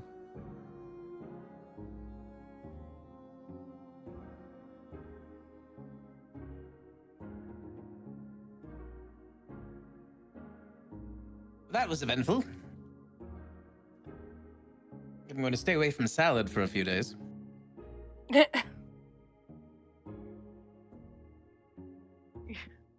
That experience ruined your taste for plants? Oh, the smell was so foul. It turned so sweet at the end, though.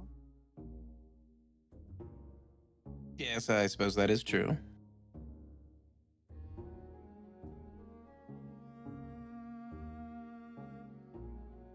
At any rate, I think we should get some rest and go over our next steps.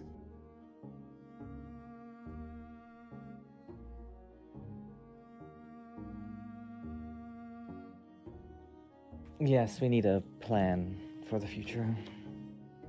Yes, we do.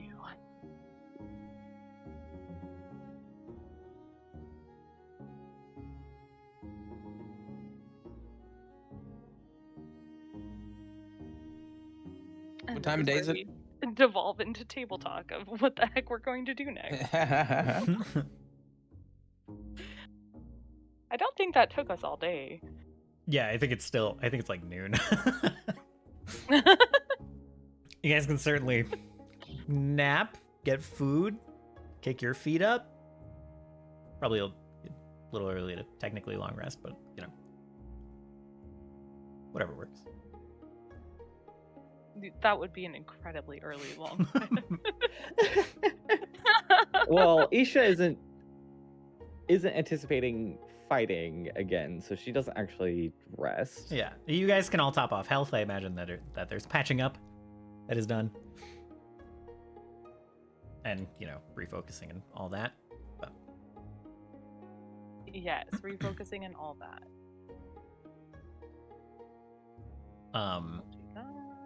Steris, you can spend an hour at any point during this day to prepare the staff. Even though you kind of you technically missed your daily preparations with it, you can get it charged up and stuff. Oh, thank you. I was also going to ask if I could activate my vengeful sight and get a lay of Yeah. Anyone nearby? Yeah. No one nearby. There's someone there's one outline still kind of like far to the south that seems to kind of be they're not very far from they're maybe 20 miles from where you saw them last. They seem to be meandering around this kind of area in the southeast of you, kind of like near the border mountains of the Valley March and Montclana. They have not made any more progress in your direction. In fact, they're slightly further away technically. They've moved kind of laterally, kind of around you. Okay. But yeah, that is currently the closest one.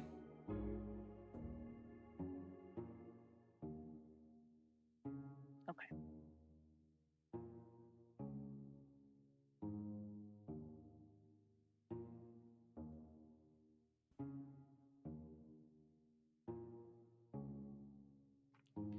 Yeah. Instead of resting, Isha is in fact in the courtyard, sort of like prostrated.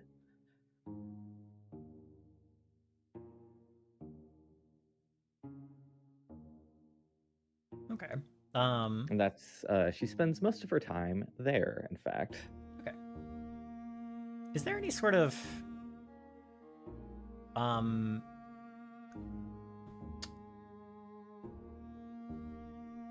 So Turris, you know when people are arriving at kind of the far gate, the kind of teleportation point in the valley. Is there any other kind of announcement for that? Any like sound or anything obvious to others? Should I install a horn? Up to you. But you sense that I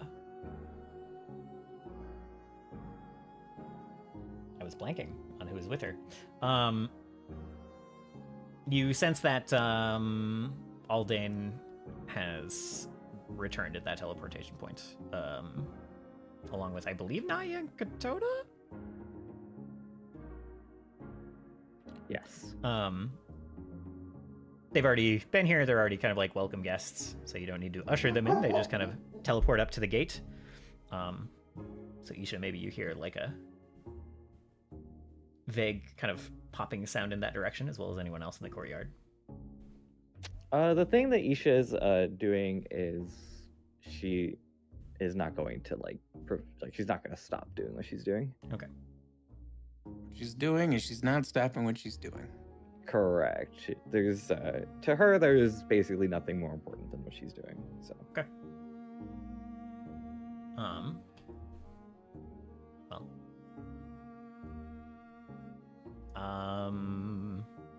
I think then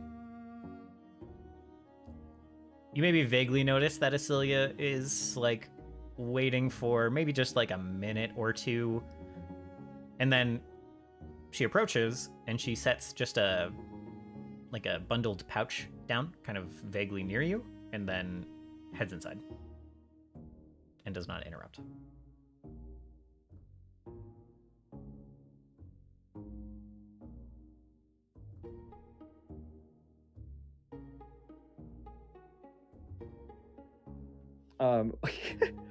There's like a mage hand that like goes over to the pouch and pulls it in front of Isha's face. Okay.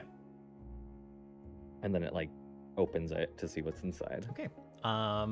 It is in a kind of like within a bottle inside the pouch. It is the shrunken form of the item you asked her to procure.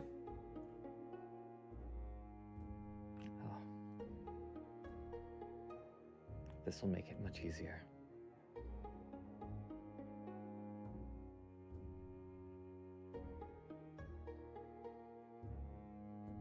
But then Isha continues to do what she was doing before.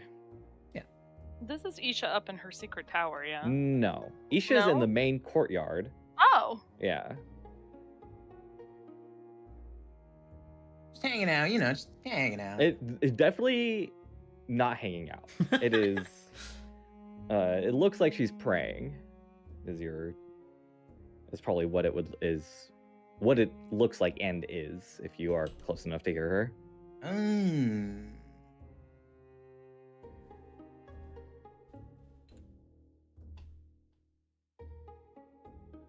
Are we able to understand what you're saying?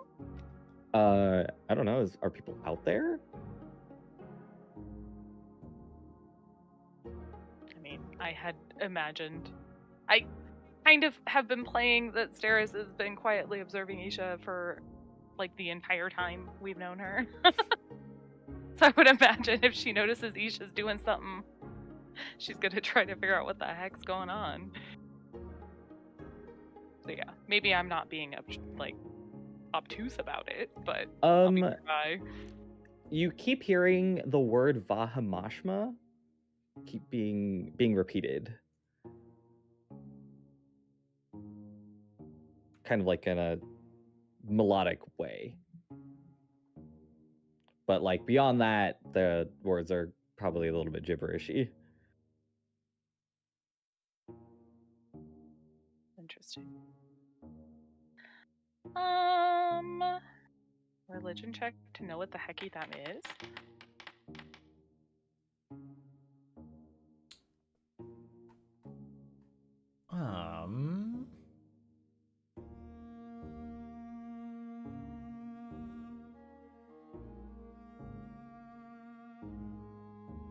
I think you're not sure right now, Okay. but you note it down and might be able to connect something later. Okay. You feel like you maybe have another piece of a puzzle, but you're not sure what that puzzle looks like yet. Or even if it's a puzzle. Yeah. Okay.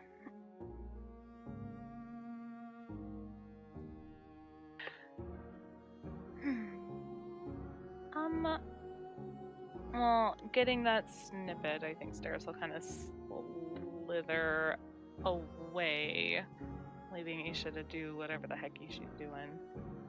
All right.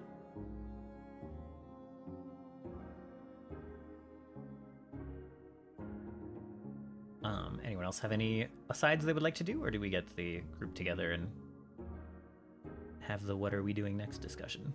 That seems to be brewing. It is brewing.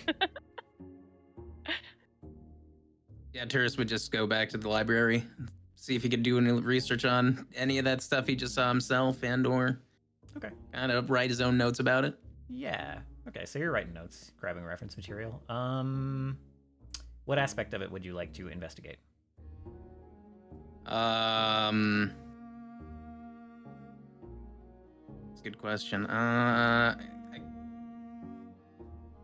If it makes sense, kind of, I guess focusing on the staff and the creature that he saw. Okay. And whatever yields the most fruit, essentially, would kind of dig into that. Okay. You can either roll religion or society, either one with a +2. Religion or society.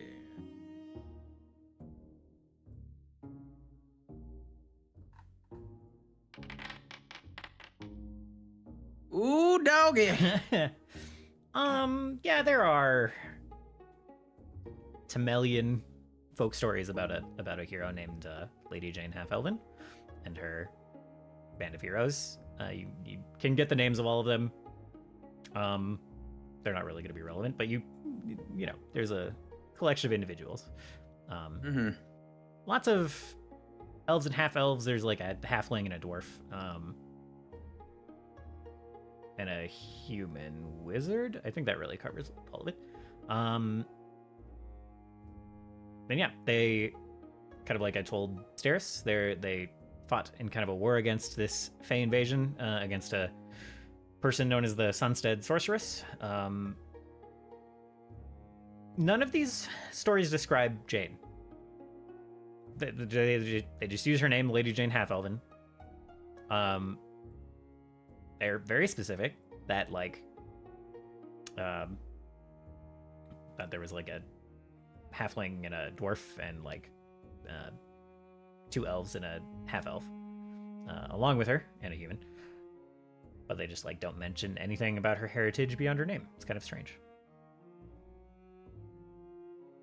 I see.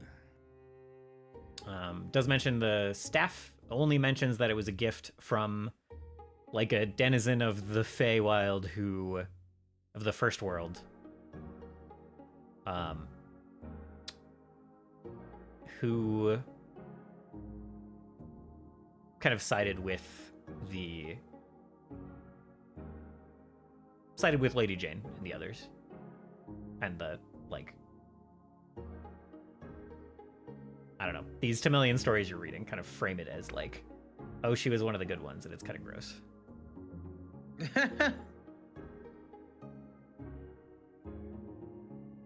Interesting. You get the sense. Like, you don't get all the information that you maybe wanted on Lady Jane and the staff. It doesn't go into detail. You do understand inherently that, like, whoever was writing this shit is leaving stuff out intentionally. And, like, interesting. Not for the benefit of the people in the story. Not for the... Okay.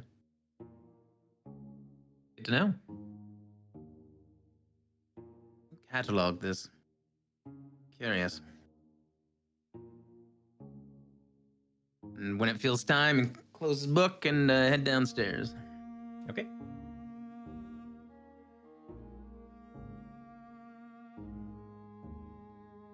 All right. After a time, everyone is kind of gathering in the common room, and we can role play through what you guys want to do next, or table talk it.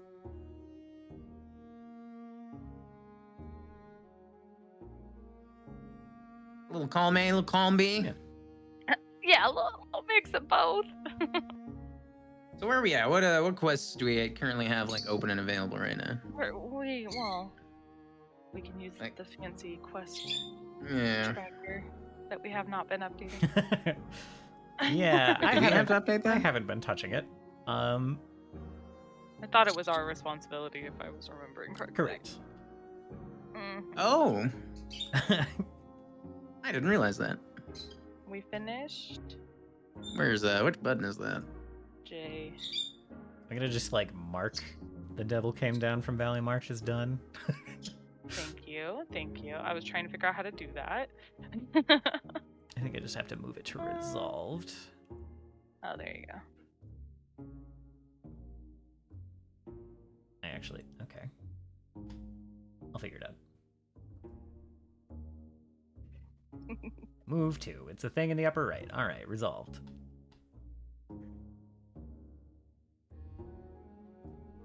Resolved, yeah. What's our milestones? Hootenanny.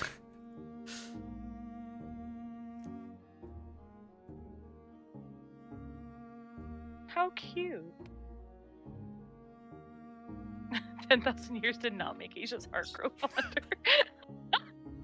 Oh my god, how have I not seen those before? That's so cute. 10,000 years is such a crick in the neck.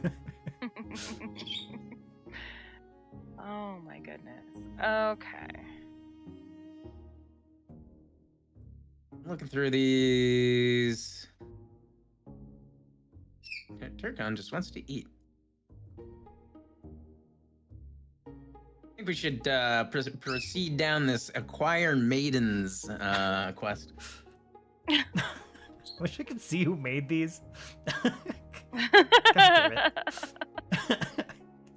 Doesn't give me a log of who authored and edited these things.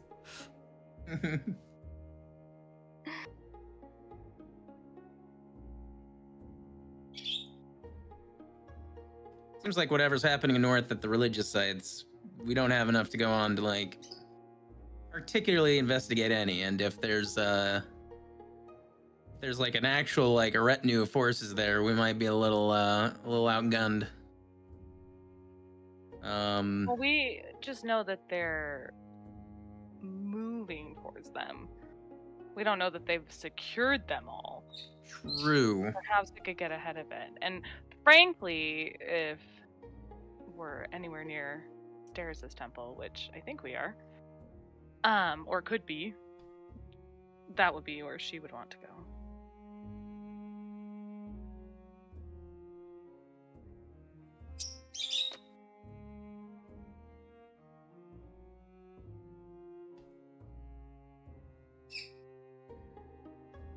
Aside from that, we sent people out to do some stuff. Yeah, all of those are resolved. I believe they've all been Yeah, yeah.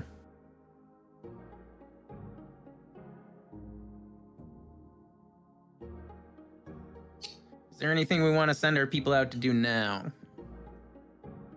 Like, what are our in this, like, well, we got the puzzle box that we still need to figure out. We got the ley line things, and obviously the dungeon.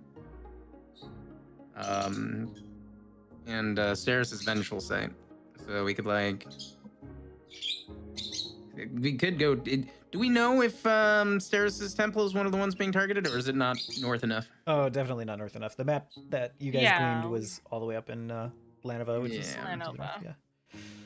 And was there in the past, am I remembering right, that there might be some more mysteries at the Steris' temple that we presently might be able to dig into? Here's some theories. Like, yeah, There there's are some- theories based off of what like Vezgal had shared with us, and at the time when we were in Vezgal's like prison, essentially, Right.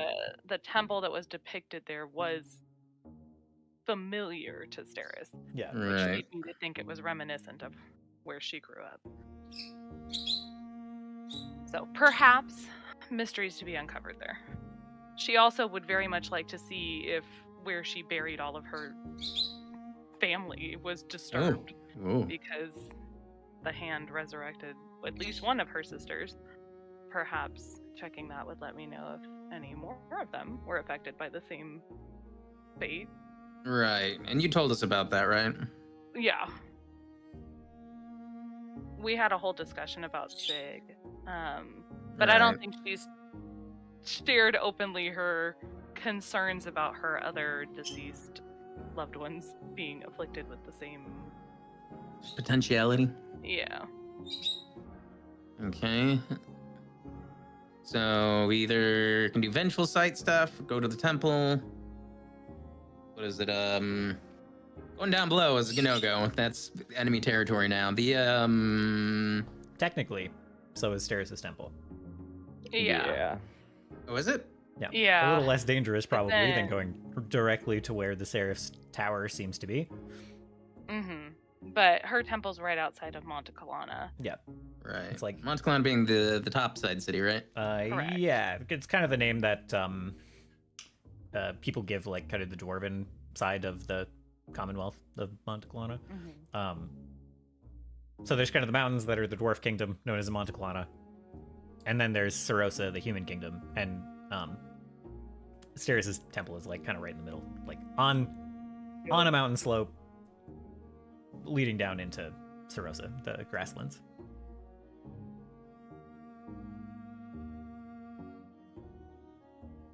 Then I can pull up that map if we want, or I guess you guys could go to the map tab and it's technically there. Yeah, we can actually. Wow.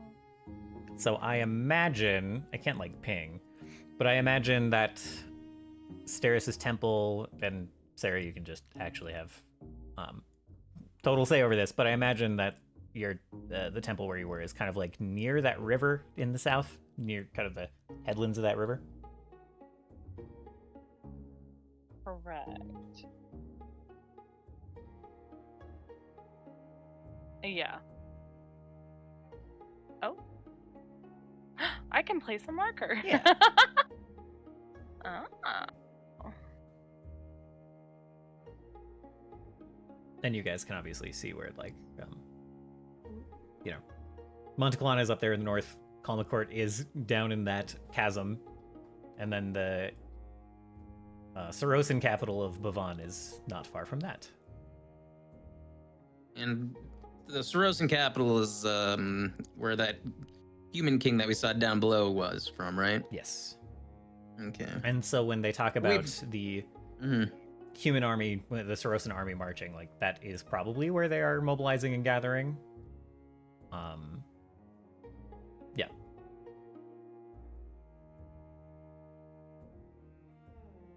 I placed that too close to the ocean. Oh, I see it. Didn't know where my mouse was when I was placing it. Can you move it? Oh, weird. I It is kind of. thought I could. Oh, now it's just okay. Yeah, it's just kind of stuck there. Weird. What map are you guys on? The quest map. Yeah. So if you're in the quest journal, there's a map tab. Oh. I don't know Interesting. how you Oh, fucking move this yeah. stuff. I can't move it. What the hecky? Edit map? Oh wait, Oh no, that's wrong. I can delete it. I figured it out. Okay. Oh, Monoclone is where we first met up to, right? Yes. Put it where Yeah. I actually- Yeah. And Bavon is the human city. Okay.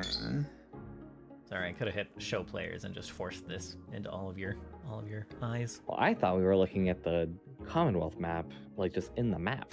You were like, what the heck? I could set up where I have the markers. I could set that up to be like buttons that'll bring you to that map, but I figure one where you guys can set markers kind of works better. I like that. Yeah.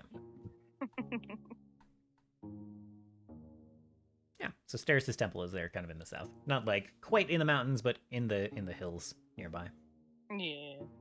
Hills and forests. Is that like a keep down south pass before down below? Yeah.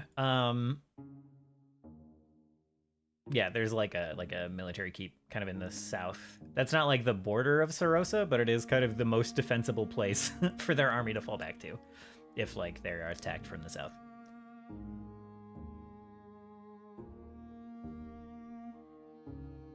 So that's kind of the biggest fort other than kind of the main garrison at Bavon.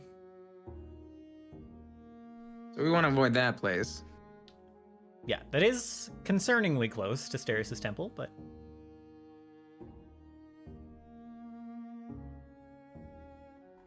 What's that? where the Minotaurs lie. I guess they're higher up in the highlands. Well, they were at the end of the river there. Yeah, okay, cool. Cool, I like that.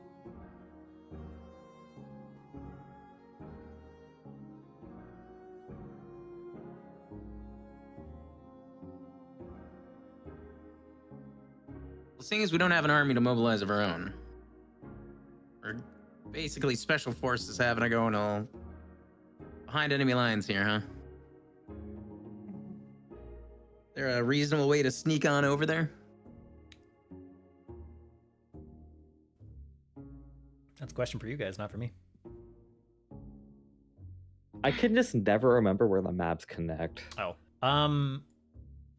The like rock formation on the north side of the Montecalana map, of the Commonwealth map, is like where it meets with the Valley March map on the, it's like the southeast side.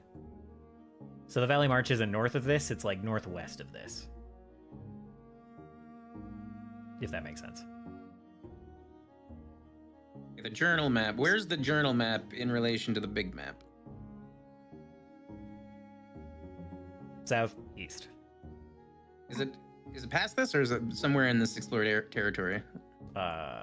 They It's connect like edge to over- edge. Yeah, it's like So if you're in the journal, if you're looking at the Commonwealth of Montecalana, you click over to the Valley March.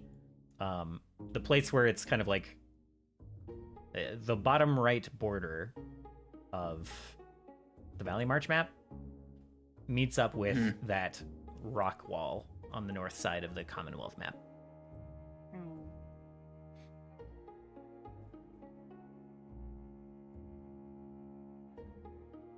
So it would take some time for us to get over there anyhow. Yeah, it's a bit over 100 miles, a bit less than 200, something like that. Oh, is that all? just somewhere in the variable range of 100 miles. You guys skipped a lot of travel jumping back to Turris' We tower. really did. Now, how do we fast travel back over there? We don't. Yeah, about that. You did, Regular travel. you know, you just got some new giant friends with some teleportation technology. Maybe they have something that can help. I You think could I'd also take that. steal a ship. No, Become pirates. that's true. I will say Ooh. Airship? there is a whole ass Airship? continent. It's not very. You're not gonna get here by boat very fast. Airship. There's a whole ass like South America, basically, stretching down from this. This is like the general continent shape is like this is the north end of South America. So there's a whole horn that goes down Yeah. to. Becoming pirates and forgetting the whole Seraph thing would be really cool. I know that we You're have this whole describing how story, but- how big the world is, and I'm just like, you know what? It'd be easier if we were just pirates. Oh Lord. So this overworld map, though, most of this is kind of free territory. It's not like a quite one nation or anything. It's just Yeah. villages and whatnot. Yeah, the western coastline of this, everything on the west Mhm. side of the mountains used to be Temel. Mm. Until about 60 years ago, and before we were sealed away, and things got weird. So they didn't have the resources to like hold all of that anymore. So now there's just like a few independent cities and towns along the coast. The giants and the catfolk. This place has been in flux for a long time, is the short version. So it's all basically free territory, yeah. Free as long as you can beat the giants. Yeah, and you Or join 'em. can live in the desert, or you like cold ass mountains. It's kind of everywhere you go in this place. It's a little bit hard living, unless you're a fishing village on the coast, then you only have to deal with pirates. Is that all? Yeah. So there's You probably keep not. saying pirates, and I'm like, There's You know. smugglers. They're really we keep saying pirates, One of- and I'm a little. one of the smuggler- Every time I'm like, one of the smuggler brothers Tempted. thinks he's a little bit more of a pirate, but it's fine. You guys never met him.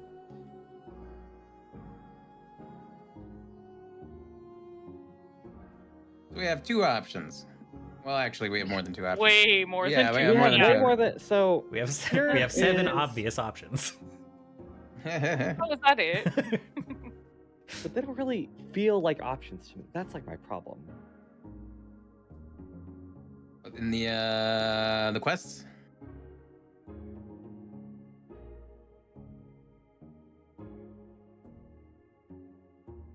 Well, like for instance, like if we wanted to figure out more about the puzzle box, what options do we have available to that right now? Like how does anybody have any ideas of how to proceed with that? We know that the steady hand of Scala can affect it somehow, but I don't know how feasible that is. Or who that steady hand exactly would be. I suspect it's Isha, but I don't know if that's accurate. And that. Sorry, go ahead. I was done. That was my bit.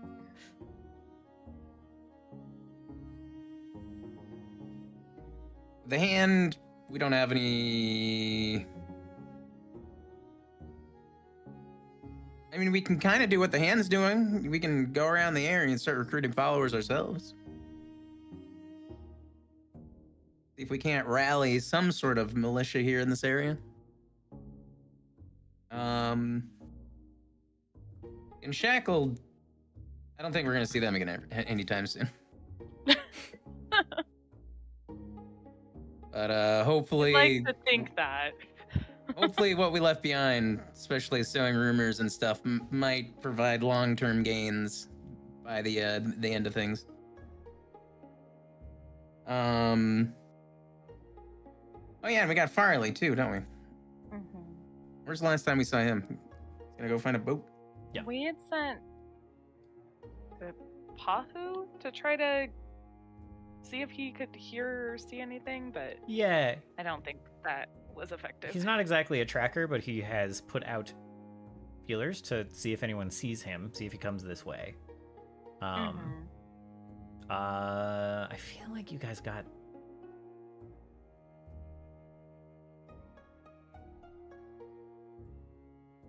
I don't remember what you've heard or found out about Farley. Well, we know that's not his real name, first of all. But it is though. That is the one thing you know. The one thing we know. Oh my gosh. Yeah. So I know that. I think that we do. I mean, we're not like a.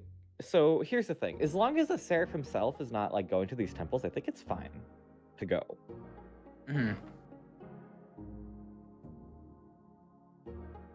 All right.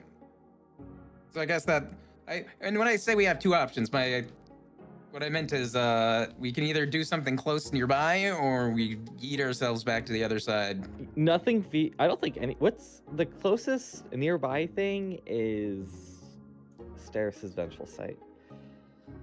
Or we can do more tower or floors in this tower, couldn't we? If it's prepared, It is not prepared. then we are not doing that. I mean, you've got a couple weeks now. Okay. I do. But I think we go to the Giants. That guy Steris is seeing is traveling this way, right? Yeah. Yeah. Let's see. He's kind of oscillating from what I understand, but Yeah. Yeah, he was kind of more towards the coast, and then he was headed more east and northward, yes. So I think that should be the plan. Because if we... Because the... I don't know how the Sarosans are going to travel around. Yeah. My assumption is by boat. But...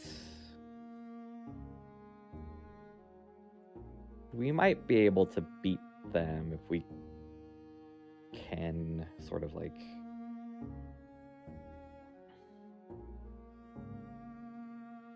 Because we can go from here to here. That's like 2 days. It'll take 2 days to get here. And maybe we can intersect that guy as he comes this way. I don't know what the rest of this map looks like. I know it's mostly like mountains and shit. But yeah, it's a lot of obviously- mountains. They curve around this way. Obviously, this guy is going this way for a reason.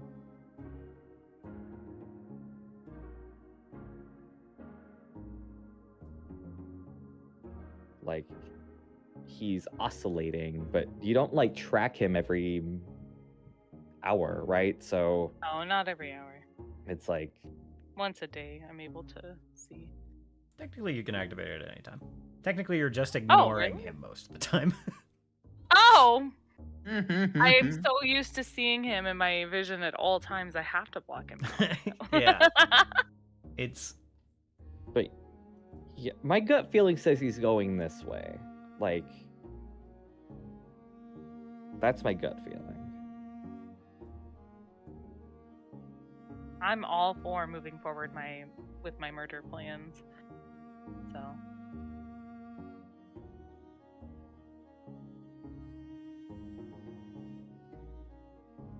Yeah, we could do something like that. Like talk to the Giants, see if they have any insight on fast travel technology that we might be able to make use of. All right. So that even if Well, because I also remember the Giants having conquered a lot of the area before, so it's possible that they can like return on the way gates. Yeah, I think they technically have access to most of them. There are some anomalies in that statement, but most of them they have access to.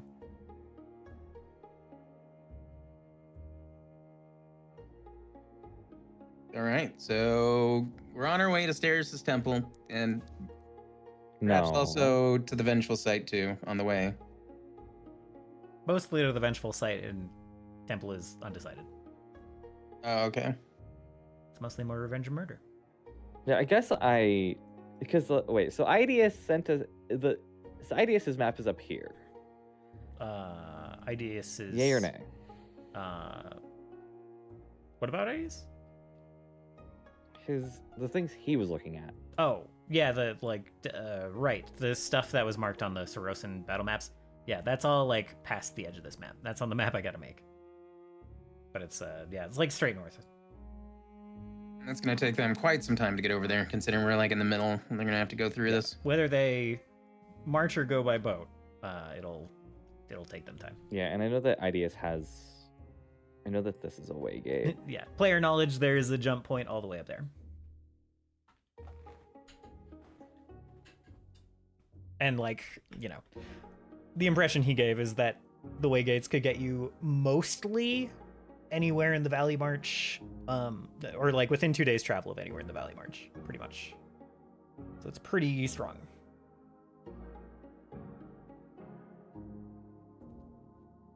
All right. So we contact him. Did he give us that information on how to, like, find a way gate to activate or get to? Turn on so we can travel to it? Show up at his house. Yep. Walk through the way gate, you end up in his garage, and then he'll send you off the direction you need to go. I see, okay. That sounds perfect. All right. So we're going for vengeance then. Sounds good to me. Then after that, maybe then go into enemy territory for the temple. If no one else has any other ideas. It's just one of those Sounds things where if we can get there before them, we will have a lot of time to figure out what they are looking for there. And then while they're gone, we can come back and then go down. So it's more about just trying to get ahead of them. Are you saying we should go up there before instead of doing vengeance? It just depends, because I don't know where this guy's going. Like, we're gonna have... Because he can travel like this. It just depends on where he's at by the end of it.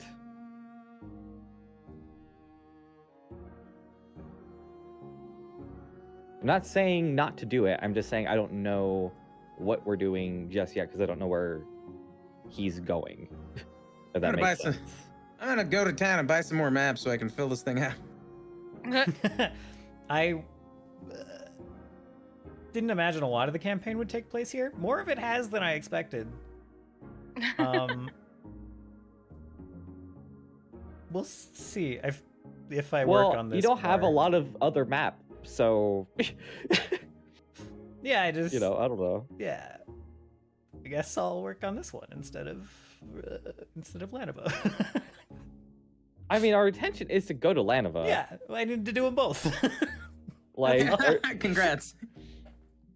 You like doing maps, though. I do like doing maps. I have a lot of Patreon stuff I got to do in 2 weeks. Oh, that sucks. Yeah, I don't know. I'm not saying we don't do Vengeful Sight, but if the Vengeful Sight guy ends up on the other side of this fucking mountain and we just have to like go like this, and the giants can't be like, well, you can get there in 6 minutes, I'm gonna say no, probably.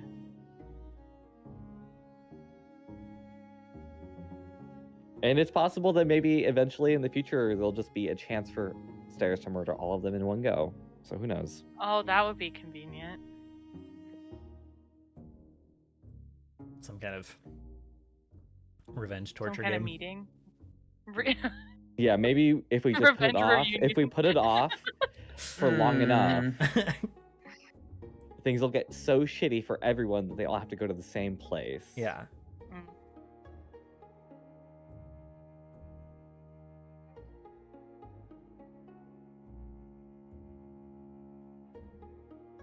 Truly, you guys don't have to lock in what you're doing today. But if that is the direction you're headed, that's great. I can do that. Yeah, like that is my plan. I don't really have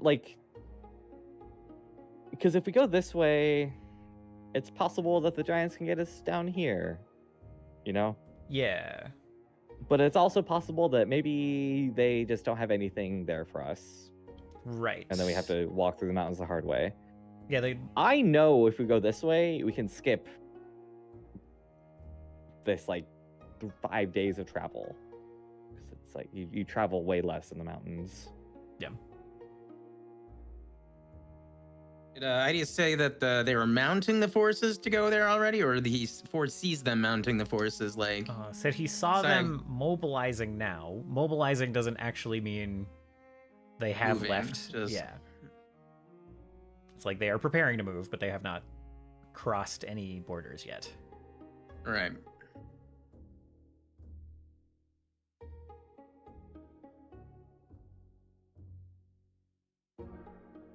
All right.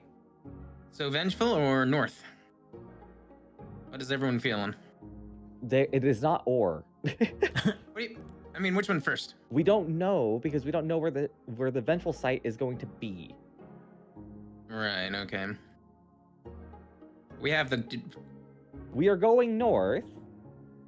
We just don't know where this vengeful site guy is going to be when we wake up tomorrow. Like, we don't know if he's going to be here or if he's going to like be moving down or maybe he'll have moved up. It just like we just don't know. So I would like to keep that open. I'm not trying to like say that we shouldn't do it. I just don't want to make up my mind about it just yet. All right. That's fair.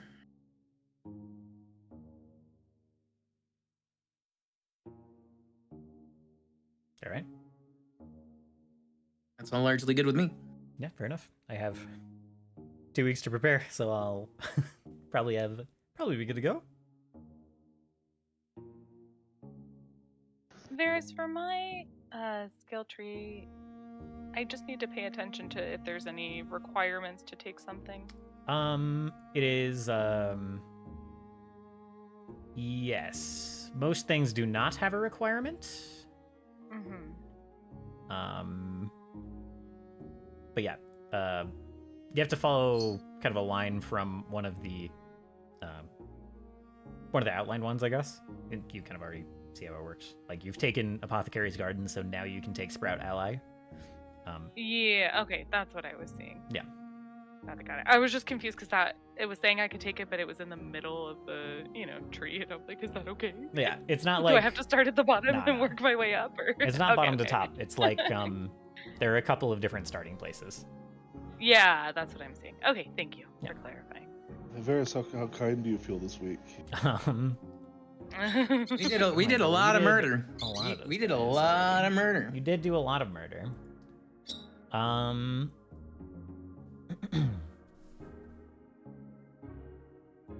not feeling kind. I'm feeling mean. You get 250 XP. But it's almost Christmas. Christmas. Come on. Don't be the Grinch. You guys have leveled very fast. We have leveled very fast.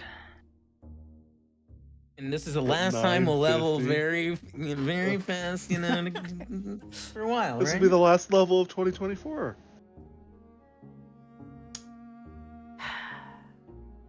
Hasn't 2024 been bad enough? 2025 is looking to be so much worse. Yeah. All right, take 300 Especially XP with and get needing- to level 7. Especially with needing 50 XP to Yay. level. Crazy. Get to level 7 and 0 XP, and I'm never being nice again. Not true. I Not level think 1. that's fair. Damn, Isha, level down. My finger accidentally tapped the 1 instead of the 7. This is Ooh. Moto telling us that he's Master in quitting. fortitude. Mitchell said I'm out. Yeah. Level 7, I think, gets you another spell slot, right? Another spell level. Yeah. So, how do I do this? Stand by a sec. Okay, so Steris and Scene, you're getting another point on your relics because they are. God, I have so much to Oh, do. I'm so Staffy. stupid. I should have had 5 spells. Oh, BB. This whole time you just were missing a spell. Right? Yeah, well, I have a thing that gives me an extra spell slot of my highest available level. So, like, that means when I have 4 out of 4, like, third rank spells, I should actually have 5 out of 5. Like, yeah. I get a new dungeon feature. Very nice. Oh, my bonus damage for rage goes up another 4 Oh my points. lord, the flat damage.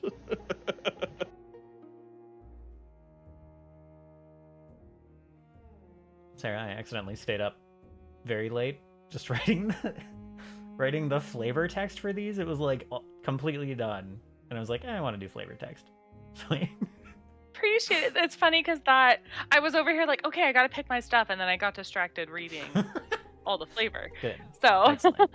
know that it's being appreciated actively. After a couple, I had to actively avoid like nature was always the best at this thing. It's like, okay, I gotta change it up. No, you're so right. Oh my goodness. Fine. It put me in a very artsy place by the time I got to the top 2.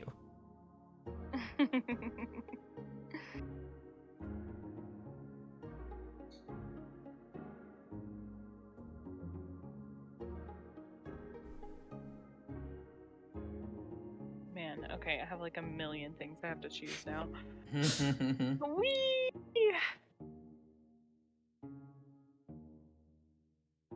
But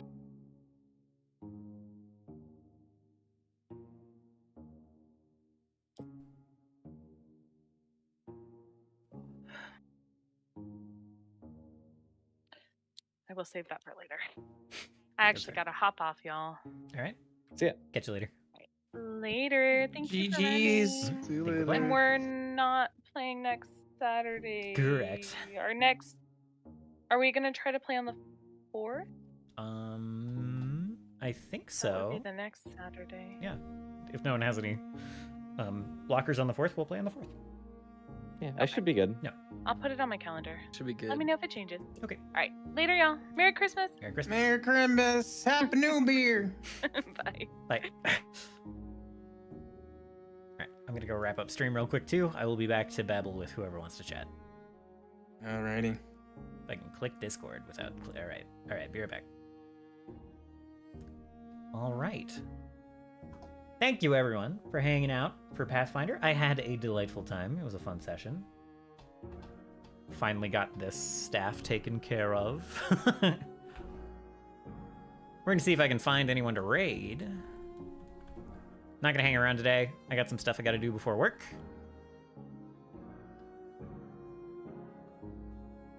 But it was lovely to have you guys. I'm gonna try to be back in the next couple of days, even though I technically also work the next 3 days, whatever.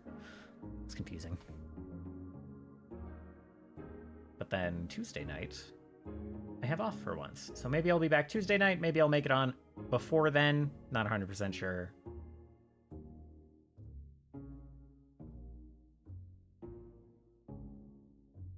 I think Secret Lunchbox is on. Might go hang out over there.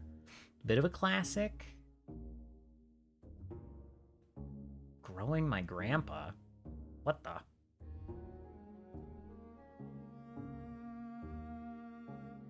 Yeah, alright. Alright, we'll go check that out.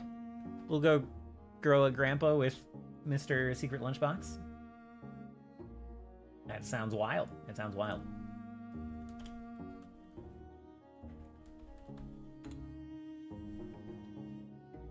So, as I said, won't be around the next couple of days.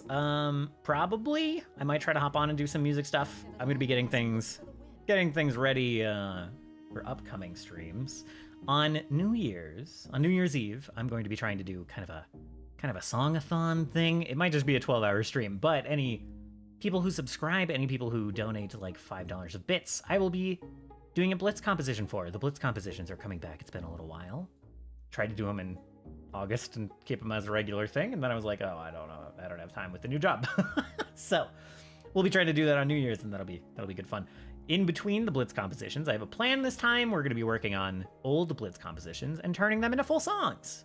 Some of them aren't viable for that, to be frank. Some of them are big beams, but some of them are pretty cool, and I'm excited to expand on some of those and see what we can make out of them without like changing the bones of what's there. It'll be against the rules to do like a song overhaul. We'll have to use what's there and expand on that, not start from scratch. So with all of that said, I hope you guys have a lovely weekend. Hope the start of your weekend has been great. And I'll catch up with you all after that. Goodbye. Goodbye.